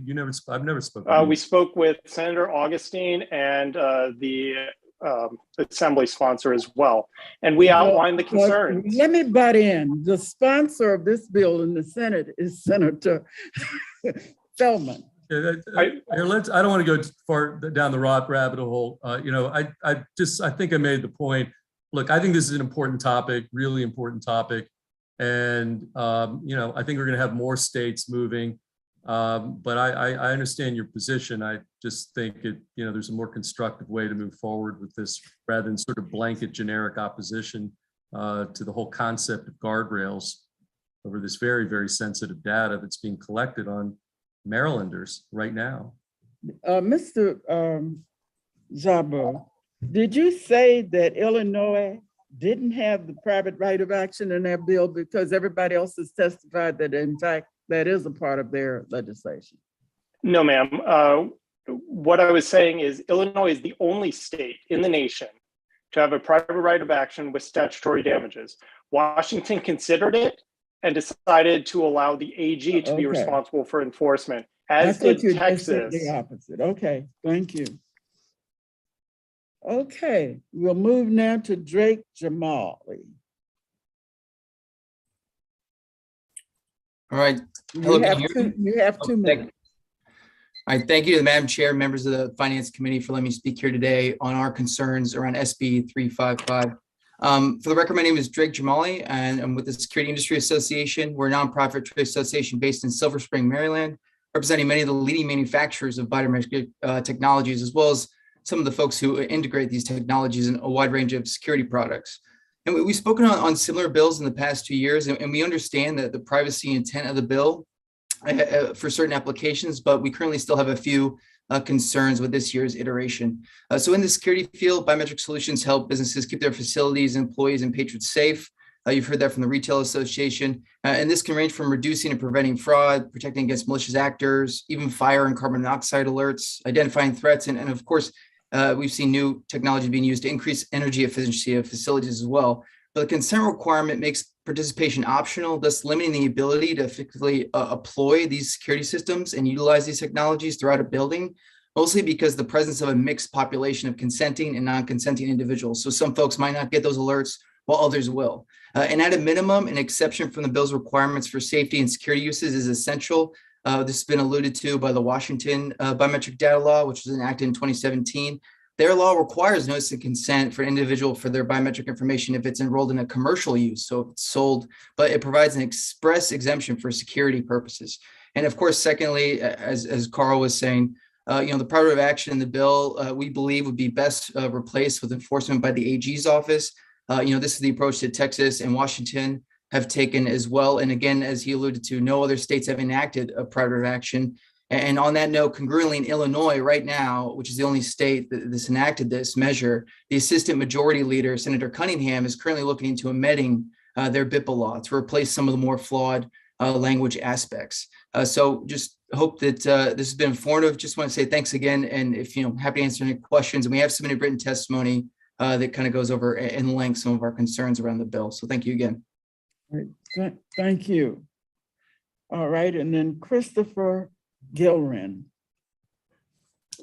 Thank you, Madam Chair. Good afternoon, Chair Kelly, Vice Chair Feldman, members of the committee. For the record, my name is Chris Gilrain, and I represent TechNet. We are an industry association made up of companies throughout the innovation economy. I appreciate the opportunity to provide a brief review of our concerns with SB 335. As you've heard, the bill is modeled on a law that was passed in 2008. It's conceived with an understanding of what biometric technology looked like at the time, and it does not accurately reflect the advances in the technology over the past decade plus, or the innovations in how it's being applied in ways that are safe, responsible, and consumer friendly in applications that Maryland residents largely enjoy and expect. The bill as written prohibits an entity from initial collection and any subsequent use of data without express written consent. This goes well beyond resale. It's a huge universe of uses that could potentially fall under a relatively broad definition of biometric data. To highlight just one definitional issue, it fails to effectively delineate between authentication and identification. So authentication, for example, being the phone, your device determining whether the face it reads belongs to you or not. Technology that is used in security and anti-fraud protections, or something like a camera-enabled smart lock that can enhance accessibility for residents with disabilities. Briefly on the issue of bias, algorithms aren't inherently one thing or the other. They work with what they're fed, and there is a legitimate problem with a lack of diversity in many data sets. But if researchers are restricted in what they can collect and train data to train new algorithms and new models, we can't solve that problem. At the end of the day, because of the inclusion of the private right of action, companies that can afford compliance counsel will implement the appropriate measures, which, as we've seen in Illinois, generally means they'll disable or not offer important and popular services and safety features in the state. And those companies that can't afford compliance counsel may fall victim to expensive litigation that benefits largely class action law firms and not consumers. I do hope to be a resource, Vice Chair Feldman, if TechNet's members can help to provide any language or any additional information, we're happy to be of service. All right, I see two hands raised, Senator Battle and then Senator Klossmeyer. Thank you, Madam Chair. And I think that our last witness is our last oral testimony. So I've been listening about all the problems with the Illinois bill. I'd like to ask the last witness, are there other states that have done other bills to protect consumers that aren't like Illinois? Is there something different that can be done? Sure. As you've heard from other folks, there are versions of the biometric laws that don't include the private right of action and the unintended consequences therefrom. In terms of definition of biometrics that is more in line with the way the technology works now, more comprehensive bills have been filed in places like Virginia that specifically cover biometric information and hold it to a higher standard, but has a more up-to-date definition. Thank you. Senator Klossmeyer. Oh, yes, thank you, Madam Chair. Chris, you were here last week with others against the privacy bill. that Senator Lee had? I was, Senator. Yes, yeah. And you were opposed to that as well? Is that correct? Am I right? You are correct. I think everybody was opposed to that. And is biometric data included in the larger privacy conversation? I mean, is that part of what Senator Lee was getting at as well? So the Virginia model that I mentioned is a comprehensive privacy bill that does include biometric data and as its own category that is subject to higher standards of scrutiny and protection. And Madam Chair, I think when we had that bill before, we decided to have a work group. And as I said, I would be on that work group because this is like, that was foreign to me and this is foreign to me. And I would like to work with anybody who knows more about it. And I feel like I'll learn that way. So I hope we Senator, combine these two. Usually when a work group grows out of a bill hearing, the sponsor of the bill will take the lead on, or their staff. Well, that's fine, but I said that at the last for Senator Lee, I said I would help with it, and I just haven't heard anything. And I don't know, Senator Feldman, do these two bills coincide? No. We could work on them together? No, they're very different bills. Yeah, I'd have to give that one some thought. I mean, they are, I think. You know, I'm just like, I'm trying to learn more about this. So that's all. But we'll talk. Okay.